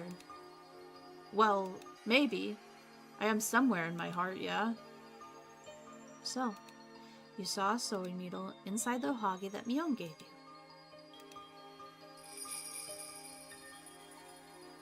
You saw a sewing needle inside there, that one.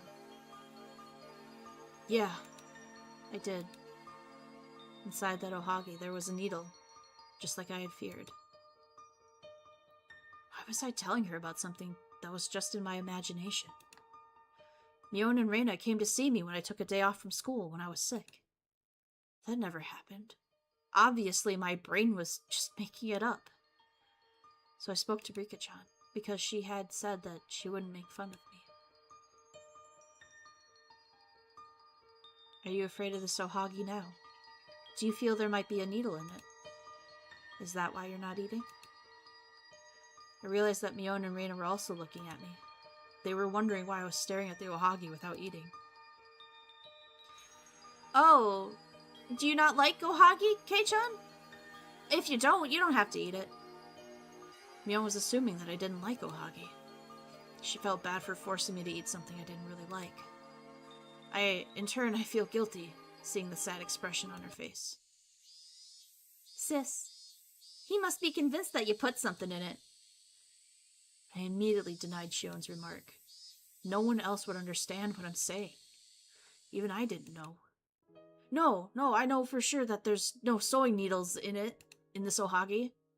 A sewing needle? Why would this old man put something like that in there? See, of course you wouldn't. You're not the type to bring something with you out of pure generosity. You might play a trick with Tabasco sauce or something, but you'd never put needles in it. You'd never do something so dangerous. I know you would never do such a thing. I grabbed the ohagi with my hand. As I brought it in front of my mouth, I felt the need to check it, just in case. I told myself clearly, you wimp. When are you going to stop being scared of that stupid comic book? Mion brought these ohagi to treat everyone in the class. There's no way she'd put needles in these. I forced that stupid memory out of my brain and munched on the ohagi. It's delicious. Oh, of course it is. There wasn't a needle inside there, was there? No way.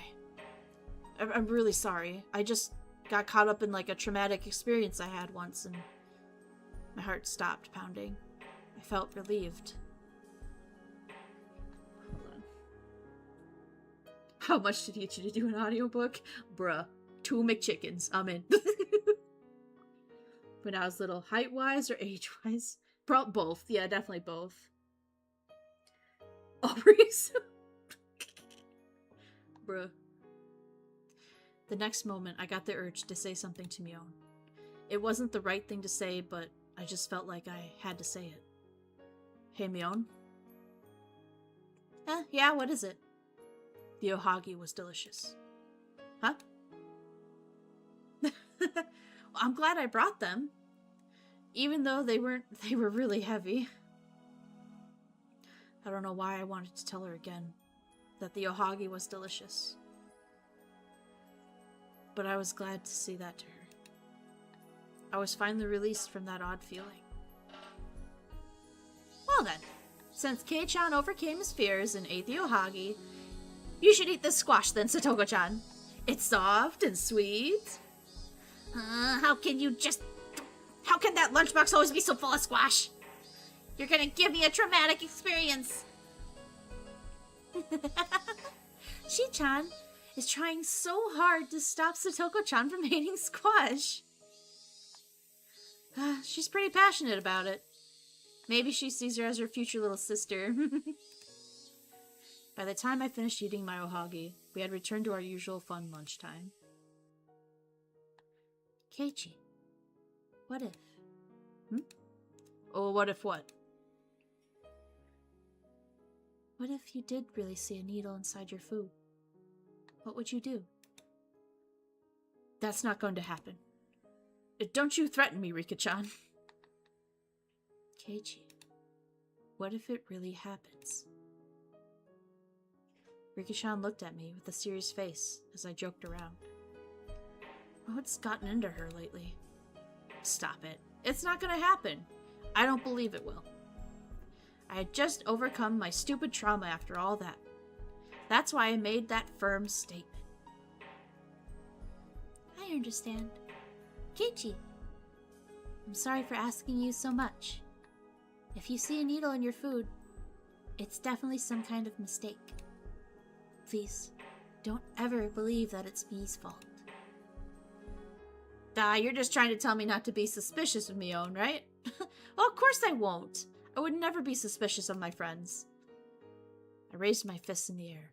Rika-chan finally looked happy. She smiled as if relieved by my words. I want Shion squash. Yeah, you would. You want her to feed it to you too, don't you? You little freak. No. But yeah, no. So it's kind of becoming clearer, right? Like, the answer we've kind of been getting is the fact that, like, every single situation, like, as crazy as it sounds, there's usually, like, an actual explanation. And because of the Higurashi, like, syndrome, they see it way different, right? We saw it the clearest in the book right before this one, right? The Sumohiro Biyoshi. I still can't say it good, I'm sorry. But, like, we saw it clearest in that, right? When we were bouncing back and forth between, like, Reina's point of view and Keiichi's point of view. How, like, the people would be like, hey, there was a Reina on that in town, let's go get her. And Reina would be like, holy shit, it's happening. My clone has appeared, my doppelganger. But meanwhile, we cut back to Keiichi, and we had learned that Mion had just said that. Like, she put in a false report to make the police scatter. There was no doppelganger, there was no clone. But Reina was so far fucking gone in her insane psychopathic ways that she just assumed there was a doppelganger. So, if we rewind back to the first book, maybe everything that we saw as Keiichi's, like, paranoia was just that. It was just paranoia. Hallucinations brought on by immense stress from the Higurashi, from the Hinamizawa syndrome. Perhaps. Maybe there was never a needle. Because, I mean, if you think about it, because Aoshi calls him later that day, and Aoshi's like, well, where is the needle? Can you get it? That's evidence. Keiichi goes to get it out of the trash, and he can't find it. Just saying, putting that energy out there.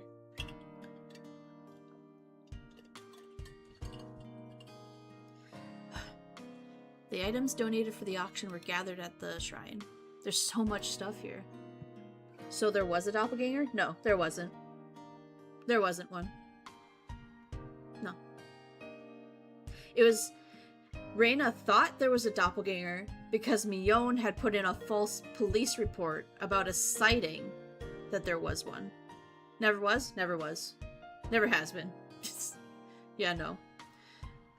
Whenever we hear about the doppelganger, like in that last book, that was the one they were trying to, like, show you that's, like, there's usually an explanation for every, like, supernatural thing we have seen. There's usually an explanation. Yeah, Reina thought there was doppelgangers, but there wasn't. It was just Mion telling the cops, hey, I saw Reina going into the store. Go over there. So all the cops would leave Hinamizawa so they could help Reina without cops getting in the way. But Reina just so happened to overhear that conversation, so she thought that there was a doppelganger. Explain what Rika is? Rika's the reincarnation of Oyashiro-sama, as she has said. She's not a doppelganger means that there's two of you at one time. At what point have we seen two Rikas on the screen? We haven't, so there's no doppelganger, if that's what you were trying to guess. Come on, Anymatter, lock the fuck in. There's so much stuff here. Totally not a supernatural bitch. Oh my goodness. I expected to see towels and old furniture, but there are many more things than that. I've seen some TVs and refrigerators. Oh, these are pretty new too. Haha, impressed, yeah? We got donations from the stores my family owns. Oh, some of them were display products, leftovers, but they can't sell them, so they're still practically brand new.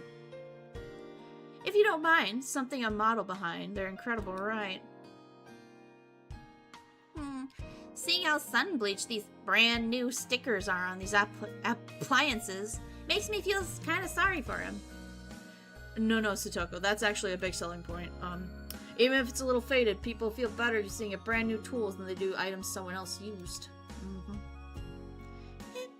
Youngsters these days sure are picky. I don't really care whether it's new or not. All I care about is the price.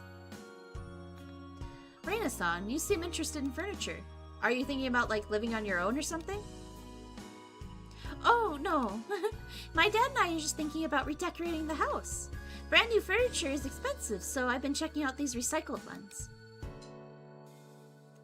You're changing the furniture? That's quite a big deal. Yep. My dad finally found a job recently. So we kind of want to make a fresh start out of it.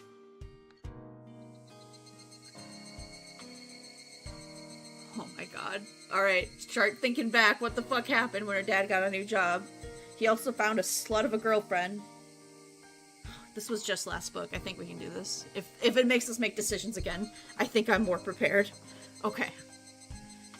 Your father found a new job?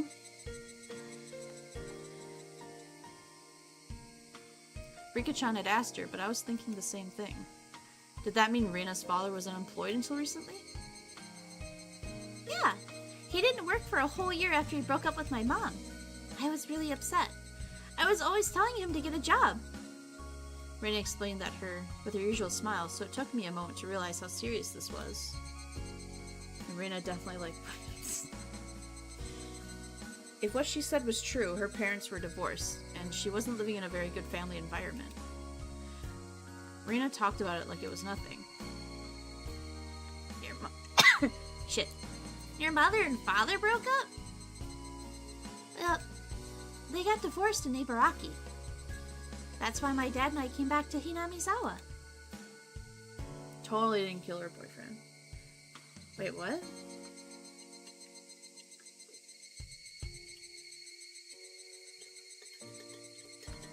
And Reina definitely liked women. Totally didn't kill the boyfriend. Oh no, I remember this. Yeah, no. That's why I said, like, when the dad got a new job, he ran into that girl that was dating the, like, the criminal or whatever. Like, the one who, like, would blackmail people for money.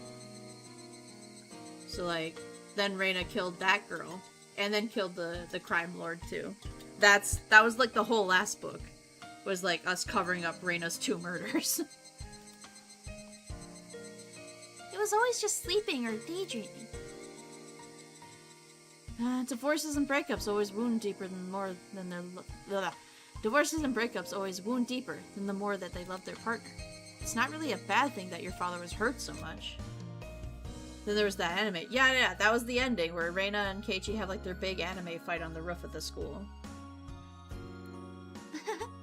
That's a romantic way to put it. And then that's when Rika was like, holy shit, did we solve it? Did we get through this time loop without tragedy? But guess we didn't. Guess what? Rika died again somehow. That's what we were trying to figure out. Yo, Shion's oh my god. Guys. I was shocked when I looked at our bank account. Reina's mom was a famous designer. Their family used to make lots of money. So her father got lots of settlement money upon the divorce. That's why he was able to pay for living expenses for a while. Perhaps that was why it took him so long to get back on track. That's true. If he had had no money, he would have had no choice but to work. He would have had no time to be depressed if he kept himself busy. It's tough living an ordinary pattern of life. It can be really messy for people's cycles. I understand, because that's the way I was for a while after I left the academy. Staying at home like a hermit is the worst thing you can do. You're exactly right, Rika-chan. That's why I had to talk with him. We talked about his responsibility as head of the household and as a parent. You always look like you're fooling around, but you're actually the most reliable Oh shit, this was Keiji. You actually look like you're the most reliable person in the group. I'm impressed that you even spoke to your father like that. Huh? It wasn't a big deal. I was shocked at first.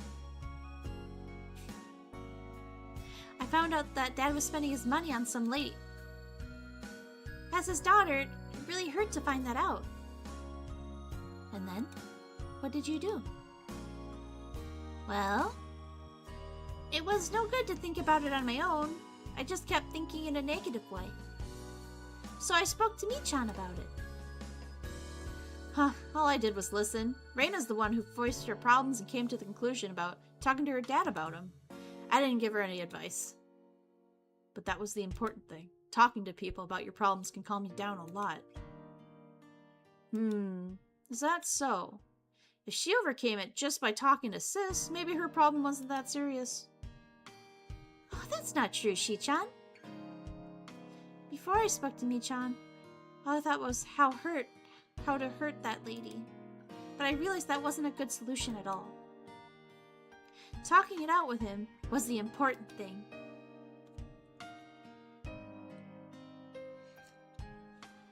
That's also a question. Who keeps killing Rika? Yeah, that's the big question. Because the fact that Rika dies every single loop, no matter what happens, is why the loop keeps starting over. So yes. She got rid of... Yeah. In the last book, Reina did end up killing that lady. But it sounds like in this one that she didn't, so... Oh boy. Well, we concluded that he wasn't moving on because of the money.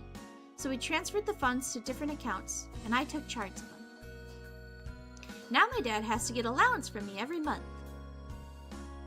Oh, it's as though you're the parent now. Everyone else started laughing along with Satoko. I wasn't sure if I should laugh, but I saw Reina laughing. So... Anyway, the money was keeping her father from moving on.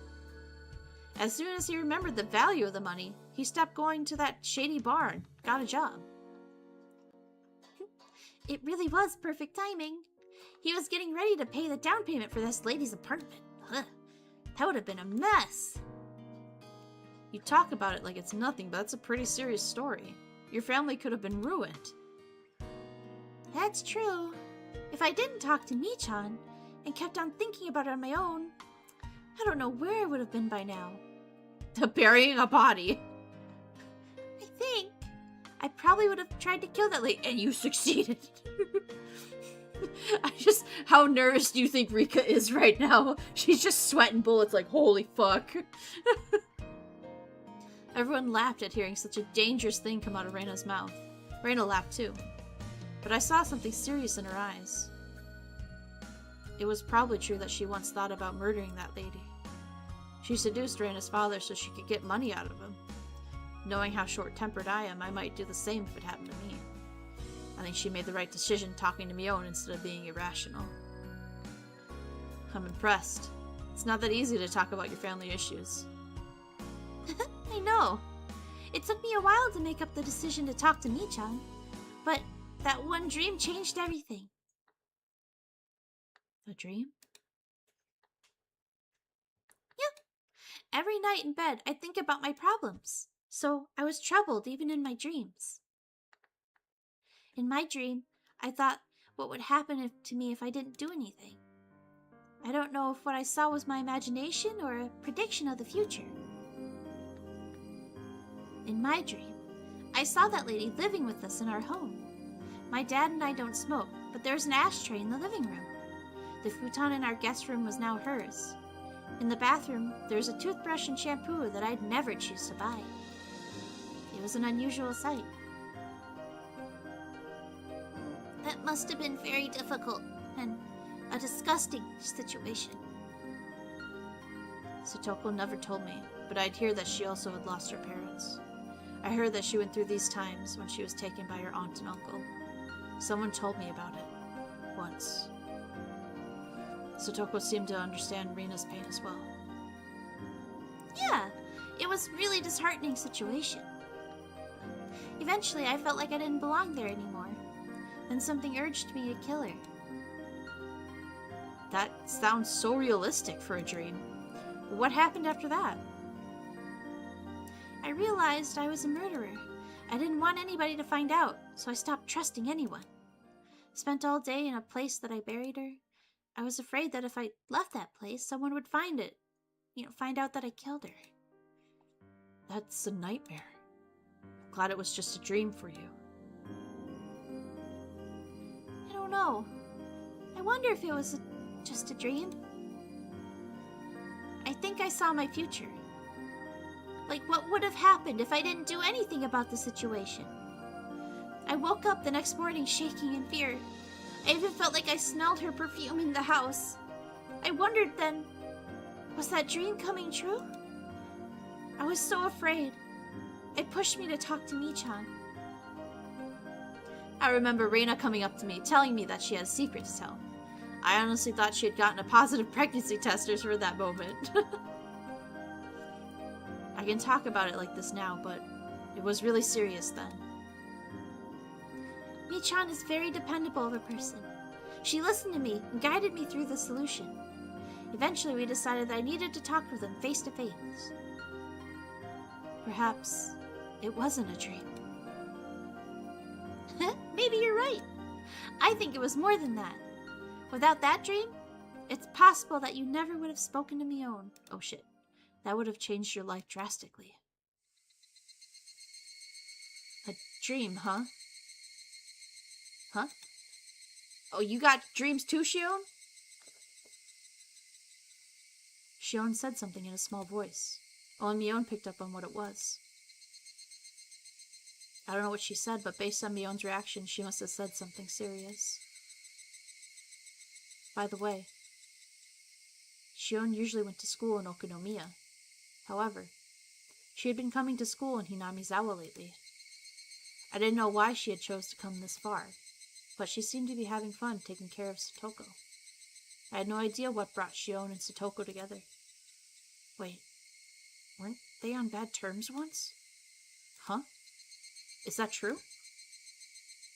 No, were they always that close or not?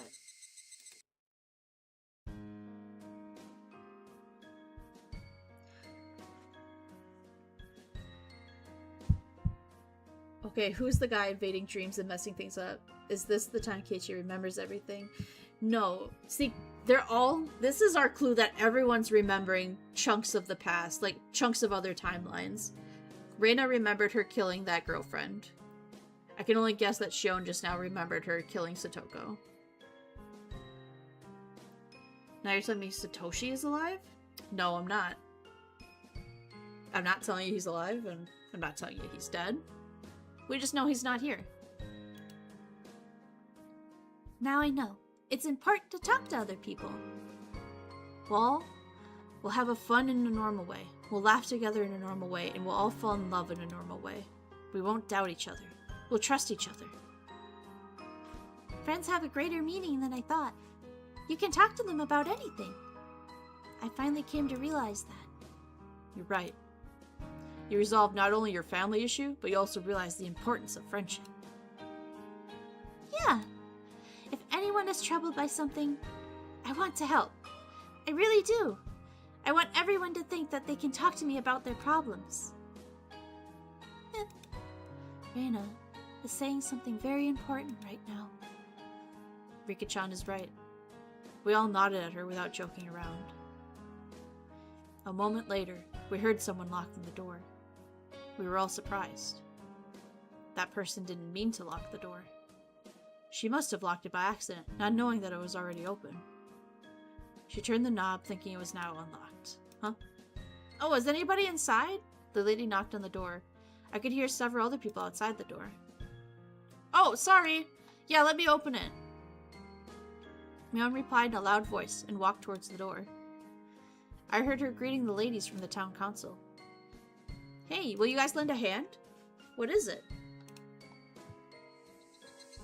I immediately saw why Mion called us over. The people from the village committee who had brought another donation. It was an old cupboard. We all helped to carry it inside the room. As I walked through the door, I realized that Higurashi were starting to cry. Name drop. Taking over from the cicadas. I heard you're going to host the auction, my Barakun. Everyone thinks you're going to be the best man for the job. We're all looking forward to seeing your showmanship. Oh, I'll do my best, but please don't expect too much from me. Oh, sure, you say. You're here today because you can come up with an idea on how to sell these items. They have every reason to expect great things from you. I'll make sure it's at my best then. The other lady smiled and told me they were looking forward to it.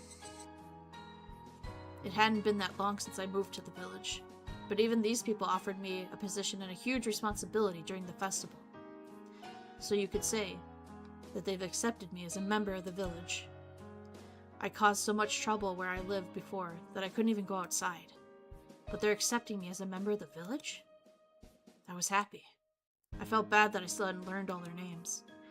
But I was going to do my best to entertain the villagers who were supporting me. What are you going to do now, Mion-chan? Are you staying here? Nah, we're going to head home. Right, Kit-chan? Yeah. I got a good idea of what we have here. Should be fine now. Oh, I'm not interested in the Watanagashi, but I do still want to see the auction. Maybe they'll come up to the festival, too. You absolutely must be there, Shion-san. It'll be great fun if we all hang out together. Oh, now I disagree. She lives in Okinomiya, so she should go to the festival there. I think Shi-chan should come. I think Mi-chan will prove entertaining if she does. Since most of us want to be there, it's decided. Shi-chan is going to come. You hear that, sis? You'll be in my shadow on the day of the festival. But let's at least be nice to each other. Ugh.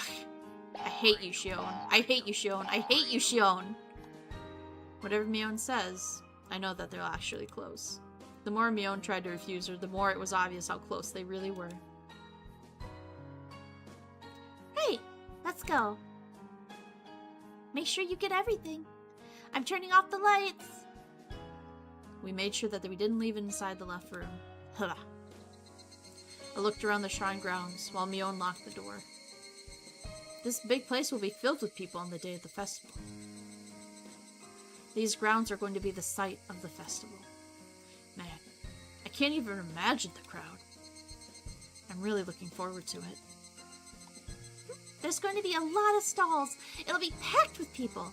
You'll be surprised, I think. Huh. I wish they'd quit being stingy and hold something every season instead of just once a year.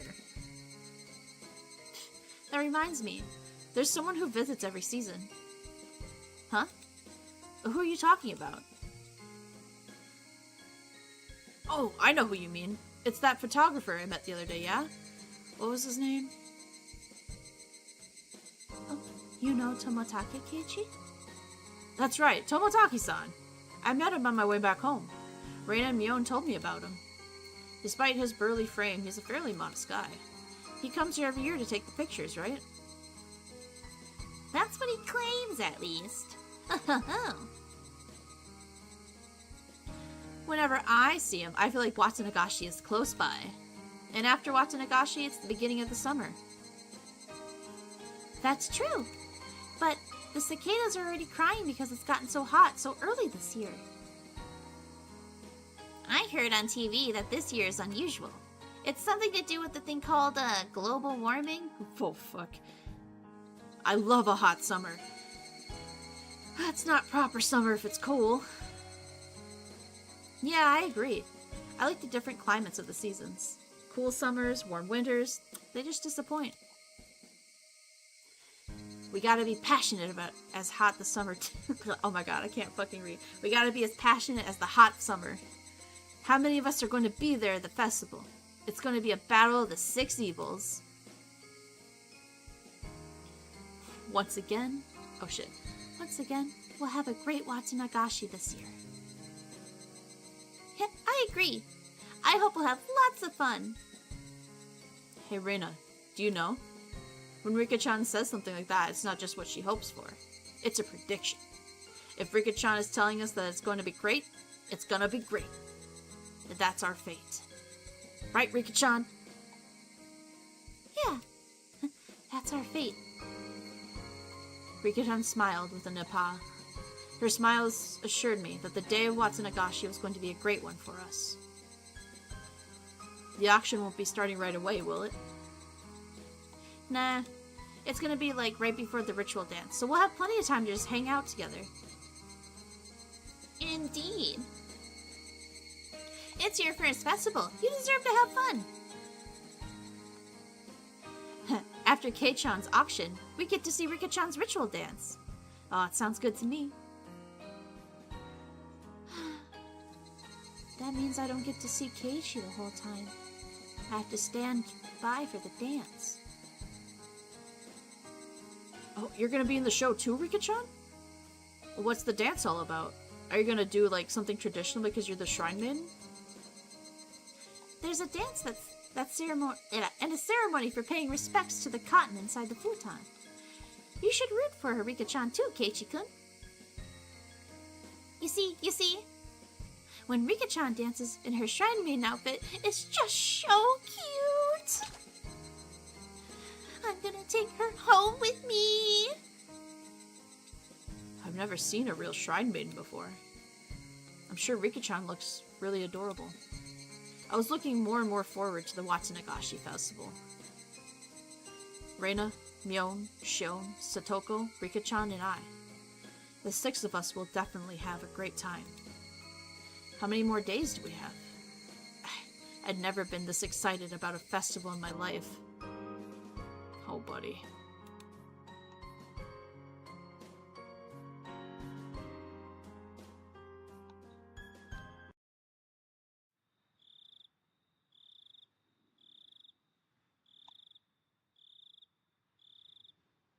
Satoko's snoring sounded so subtle while I stood by the window. Satoko? Could tell that she was sound asleep. She snores so cutely. Hanyu laughs as I tried to poke Satoko's nose. I looked up at the sky. Nothing was different about the moon, but the moonlight seemed warmer than usual. Rika, you seem to be in a good mood. Yes, I think I am. I'd realized it only after Hanyu pointed it out. I really was in a very good mood. Otherwise, I wouldn't be enjoying the view of the sky on a humid night like this. I felt like bringing a toast to the new moon. As I rooted around in the back of the closet, Hanyu spoke to me, sounding noticeably upset. Rika, don't you even think about drinking. I deserve it. Just tonight. Hanyu doesn't like alcohol. If I drink, Hanyu will also taste it. So she always complains when I try to drink. How old is Rika mentally? Around 100-something? That's why I usually drink only when Hanyu is far away from me. Of course she'll know right away when I do, but it's too late by then. No, you can't. Come on, you're too young to drink. It's my body. I'm going to make my own decisions. No, please, I hate alcohol. You can't drink. I don't want to fight with you tonight. I'll dilute it with orange juice so you can handle the taste. Is that a deal? Oh, that's not the point. I hate being drunk. So you can't drink. Hanyu jumped around and complained. She was making a lot of noise right where Satoko was sleeping. Stop that. You're going to wake her up. No, I'm not. Remember? You're the only one who can hear me. But... Huh. Just who do you think you are? I went to the refrigerator and took out a pack of orange juice and spicy kimchi I typically use for her punishment. Oh, Let me ask you a question. Would you prefer if I ate the spicy kimchi to punish you?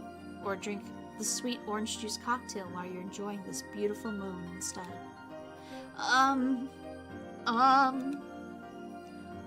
Hanyu clenched her lips while jumping up and down, ready to burst into tears. She should be disciplined for being that noisy, but she never has been, since I'm the only one who can hear her. Besides, she's like air, so I can't even give her a spanking.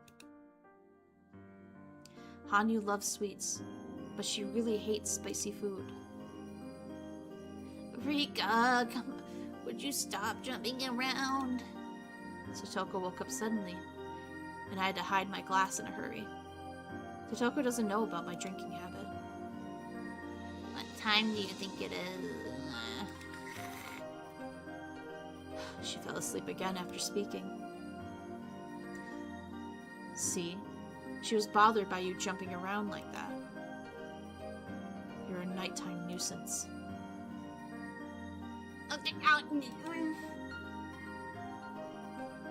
Just like, I'm the only one who can see her. I'm usually the only person who can hear the noise she makes. However, that's not the case all the time. Hanyu does exist in this world. Sometimes people can actually hear her. They can feel her existence. It doesn't happen too often, and most people think that they are just hearing some random noise. Based on my experience, people who are in a critical condition, like Satoko, tend to hear her more often.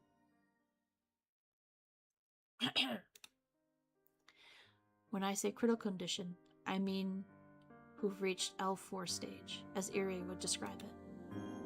At that stage, there's nothing that can be done anymore. They will feel the existence and hear the noise of someone they can't see. That would really mess with their mind. Hanyu stopped jumping up and down, and gave up as I started pouring alcohol into my glass. I wasn't drinking because I wanted to be mean to Hanyu. In fact, I always wished that she would just enjoy it too. I poured only a little bit of wine inside the glass and diluted it with plenty of orange juice. In fact, this cocktail is pretty much just juice. I also put some crushed ice in the glass. With that, it looked like a real cocktail that they would serve at a bar. See, Hanyu? It's very diluted. I licked the edge of the glass to see how she'd react.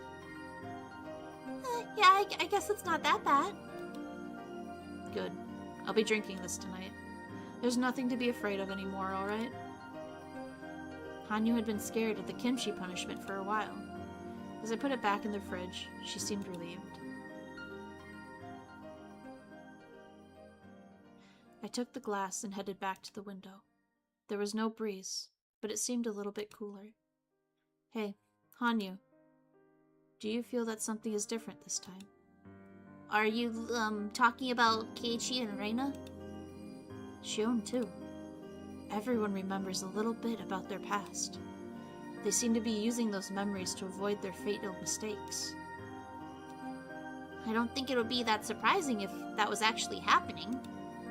But I find it very strange that it's happening to everyone at once.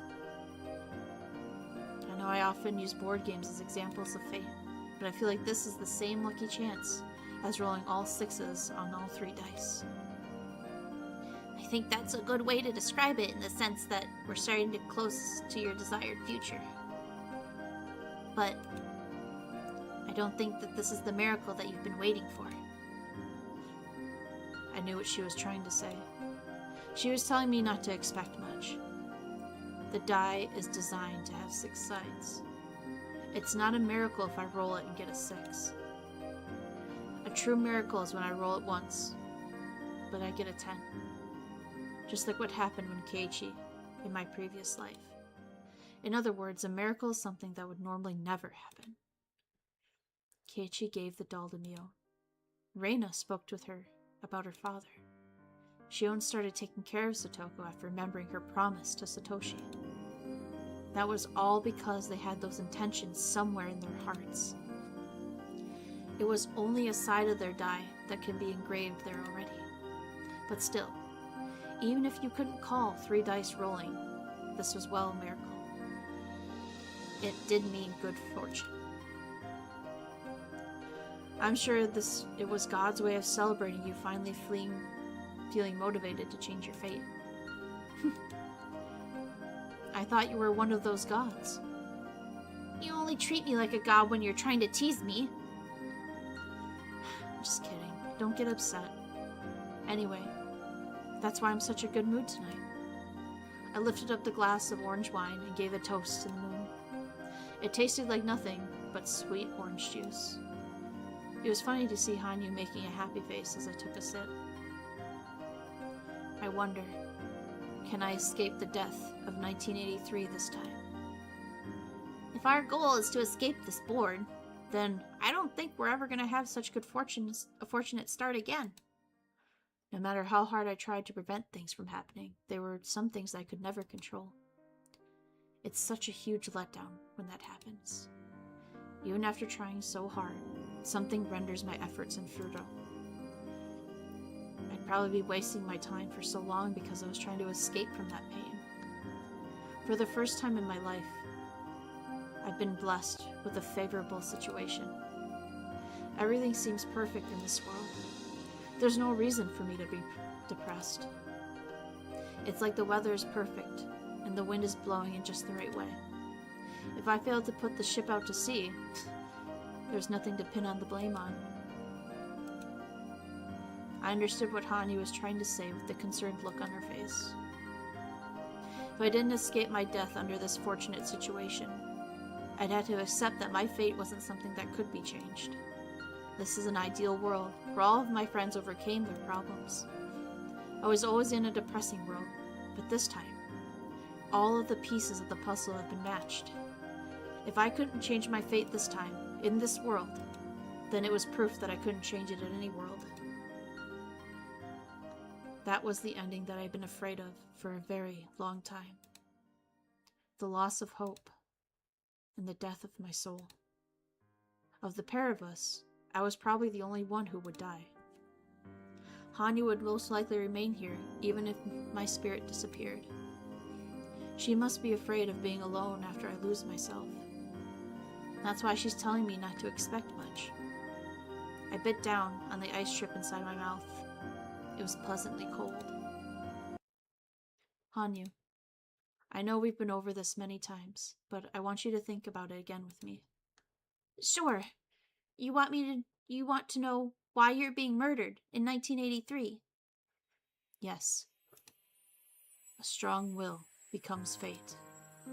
That means the reason I get murdered this year is because of someone's strong will.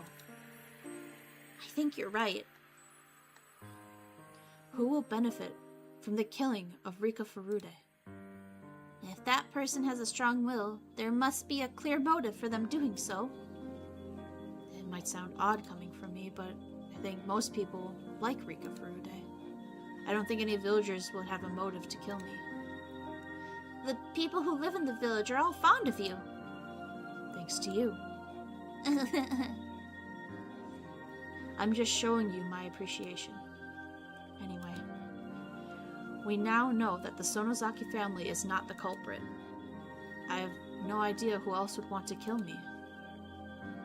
You know, this village is supposed to be the safest place in the world for you. You're right. It's supposed to be. There are plenty of people who would protect me here. It's ironic. For a long time, I've been refusing help from all those people who have been trying to keep me safe.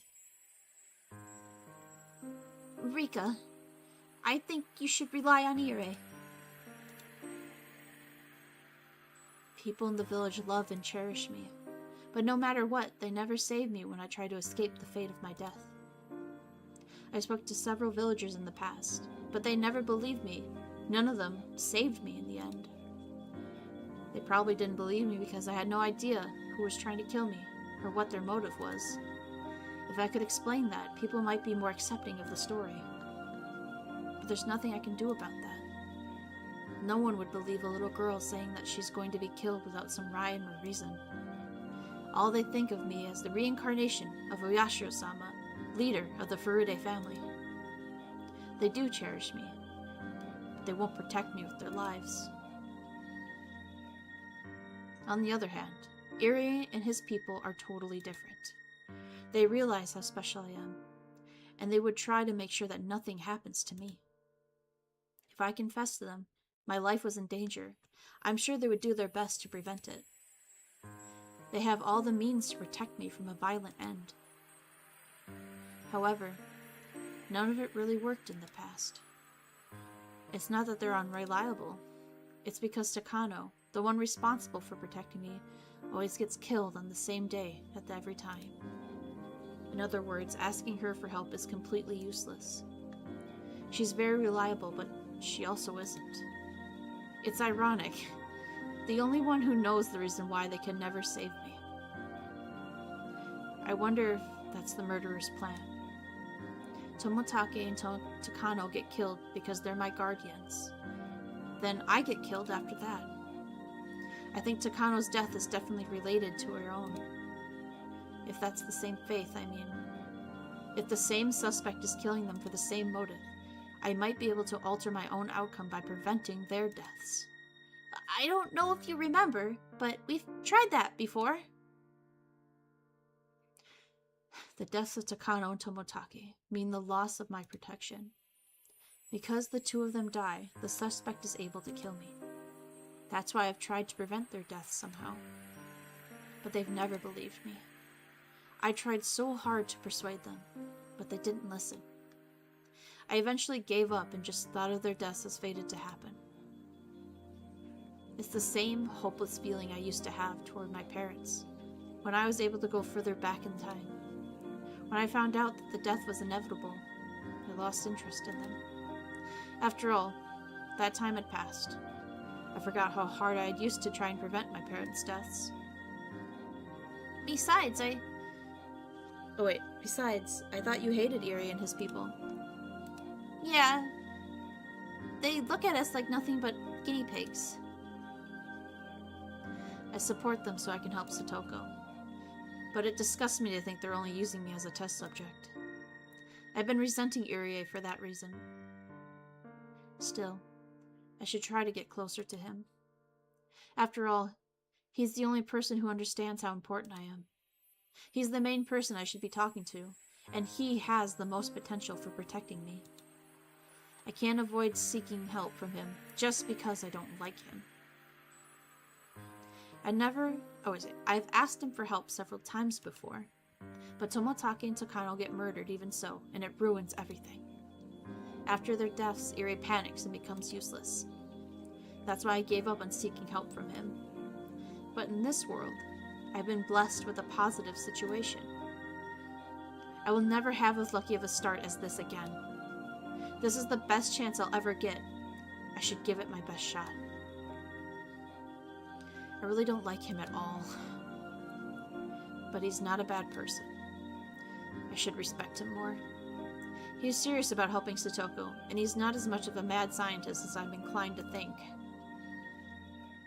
Takano is a strange person too, but she's also someone who can give me support. She thinks I'm only her guinea pig. That's why I don't really want her help. Tomotake is more reliable than Takano. But the biggest problem is that he only visits this village a few times a year. On top of that, he always dies before I get killed, so he can never really help me. However, they really are people I should be talking to. If I can change the fate of their deaths, they should be able to save me from my own. It's possible that the only reason I lived until 1982 was because of their effort. I'm going to approach them once more, and do what I can to try and save them. Oh, don't worry. I expect they'll be murdered anyways, so I'm not getting my hopes up. I'll be fine, even if this hope's betrayed. You're such a cruel girl. I chuckled at her comment. If they can escape their fated deaths, then I'm sure they'll greatly influence my own destiny as well. And this time, I'm going to try talking to them with the assumption they'll still be killed. In short, I'll talk to them about how I'll be protected from my own coming danger after they die. If they issue such orders, then maybe the guard around me will be strengthened after they do. The protection they provide is probably the highest standard of security I could hope for. Yet, I lose that the moment Tomotaki or Takano die.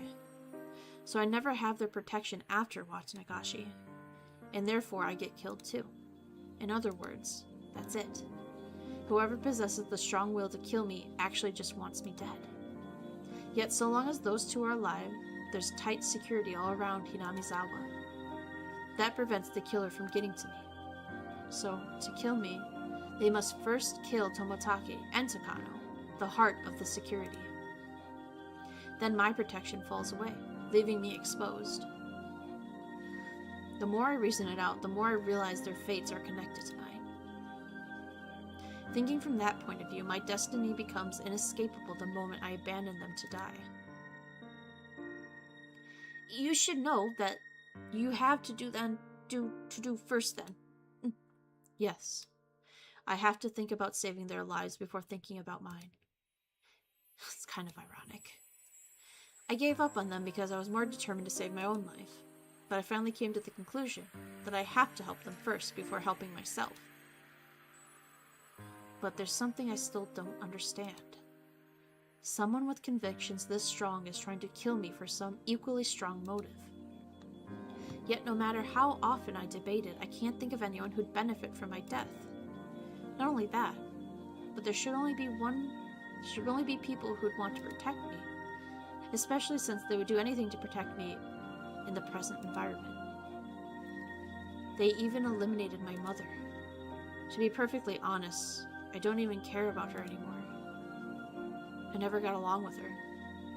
She's the one who took my father's death the wrong way, making a huge deal out of it like she did. She got what she deserved. I'm a valuable guinea pig for them. I can be a bomb, too. No one benefits from making me explode. There's only disaster awaiting them if that happens. Lots of people will be lost. Nobody would gain anything from that. According to Takano, my death would be like the eruption of a volcano inside the village. I'm not interested in what happens after my death, but they're really concerned about it. They're watching me every day to ensure that I don't accidentally hit my head on the corner of a block of tofu and die. It's fair to say that they are here in order to prevent the eruption from happening. I'd be suspicious of them if they were going to benefit in some way from my death. But as everyone knows, that can't possibly be the case. My death would create nothing but a disaster. They're benefiting from me being alive right now. Perhaps it's not about gain, but about a grudge. Maybe someone has a strong grudge against my family, and kills me not knowing that I'm a bomb to the village. That's why I was suspicious of the three families, especially the Sonozaki. However, after observing them through numerous worlds, I feel that that's not the case. I felt that way in several lives, but it always had something to do with the incident with Keiichi and the doll. It's clear that there's nothing going on between the Sonozaki family and mine. In that case, it must be some religious fanatic. It's not about profit or grudge. It might be someone who's secretly a deranged cultist. We've already had a series of murders 4 years in a row, under the name of Yashiro-sama's curse. Timing-wise, it would be somewhat interesting if I, the reincarnation of Yashiro-sama, were killed on the 5th year. I couldn't understand. To be murdered for such a whimsical reason, but such a motive actually seemed fitting. Ironically, I would have to suspect Takano if that's the case. She's well known for being an eccentric researcher for local histories. She's only interested in the village's history because she already knows who I am. She's doing the research based on the notion that I am important. So she would have no reason to kill me. She would desire to keep me close to her as a research sample. It's hard to believe that she would kill her favorite toy. She might be willing to kill someone who had to try to harm her little toy, though. I will never find out, no matter how hard I think. I just know that someone is definitely going to kill me. I don't care about anything else, as long as I can escape that fate. No, I take that back. I want to escape my deadly fate, but I also want all of my friends to be happy. I want the rest of my life to be happy too. I don't want to hide myself in the forest forever just to get away from my murderer. In fact, I've tried that once before. I was still met with the same ending. Living in the forest was a horrible experience. I think I was able to survive until July that time. That might be the longest I ever lived. I smiled bitterly and finished off the rest of the orange wine in the glass. I'd have to talk to Irie again. I don't like him, but his people are my only hope. It's getting late. I should sleep now. I think so too. Good night.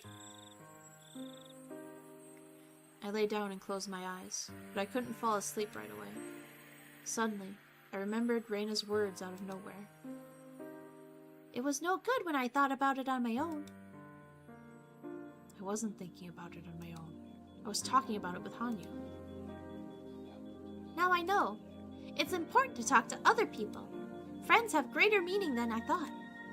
You can talk to them about anything. When I finally realized that...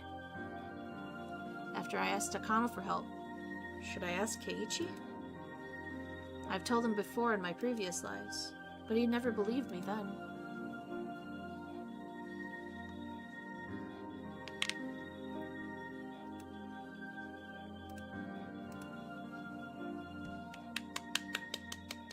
Good chapters! Good chapters! Yeah! My back cracked. Who done it? The weight of these lifetimes is immense. Woo! Yeah, good chapters. Good chapters. Let's go. Woo! Yay! How fucking cool was that? But yeah, any matter. It looks like the book answered your question for you. Hanyu is one of the gods of the village. Yay! Good chapters, good chapters. Hell yeah. Dude. A lot of info got dropped. Oh my god. I mean, it makes sense. We read 2 chapters instead of 1 this time. But hell yeah, guys. Let's go. Let's fucking go, bro. I'm gonna wrap it up here. My voice is hurting. Most of my questions, that is. Yeah, don't worry. We'll get more It answered some, so now in the next chapter we can get more questions, right? That's how this works. The first one was short. True, true. Still don't know why Rika is doing this. So she doesn't die. Hello? Rika, every time she dies, she gets reincarnated with Hanyu's help. It's important that Rika survives, as she just explained, because if she dies, everyone in the village dies, basically. Thank you for the stream. Yeah, thank you for hanging out, chilling, lurking, listening, commenting, anything. I appreciate you guys. Thank you, thank you, thank you. Ooh. So yeah, I'm gonna wrap up. My voice hurts. I really try and do the voices. I really try. I'm trying my best. But I will see you guys tomorrow for an art stream. If I don't see you in the next one, I will see you when I see you. Everyone have a good night. Good evening. Veil guards. You are dismissed. Bye-bye. Bye-bye.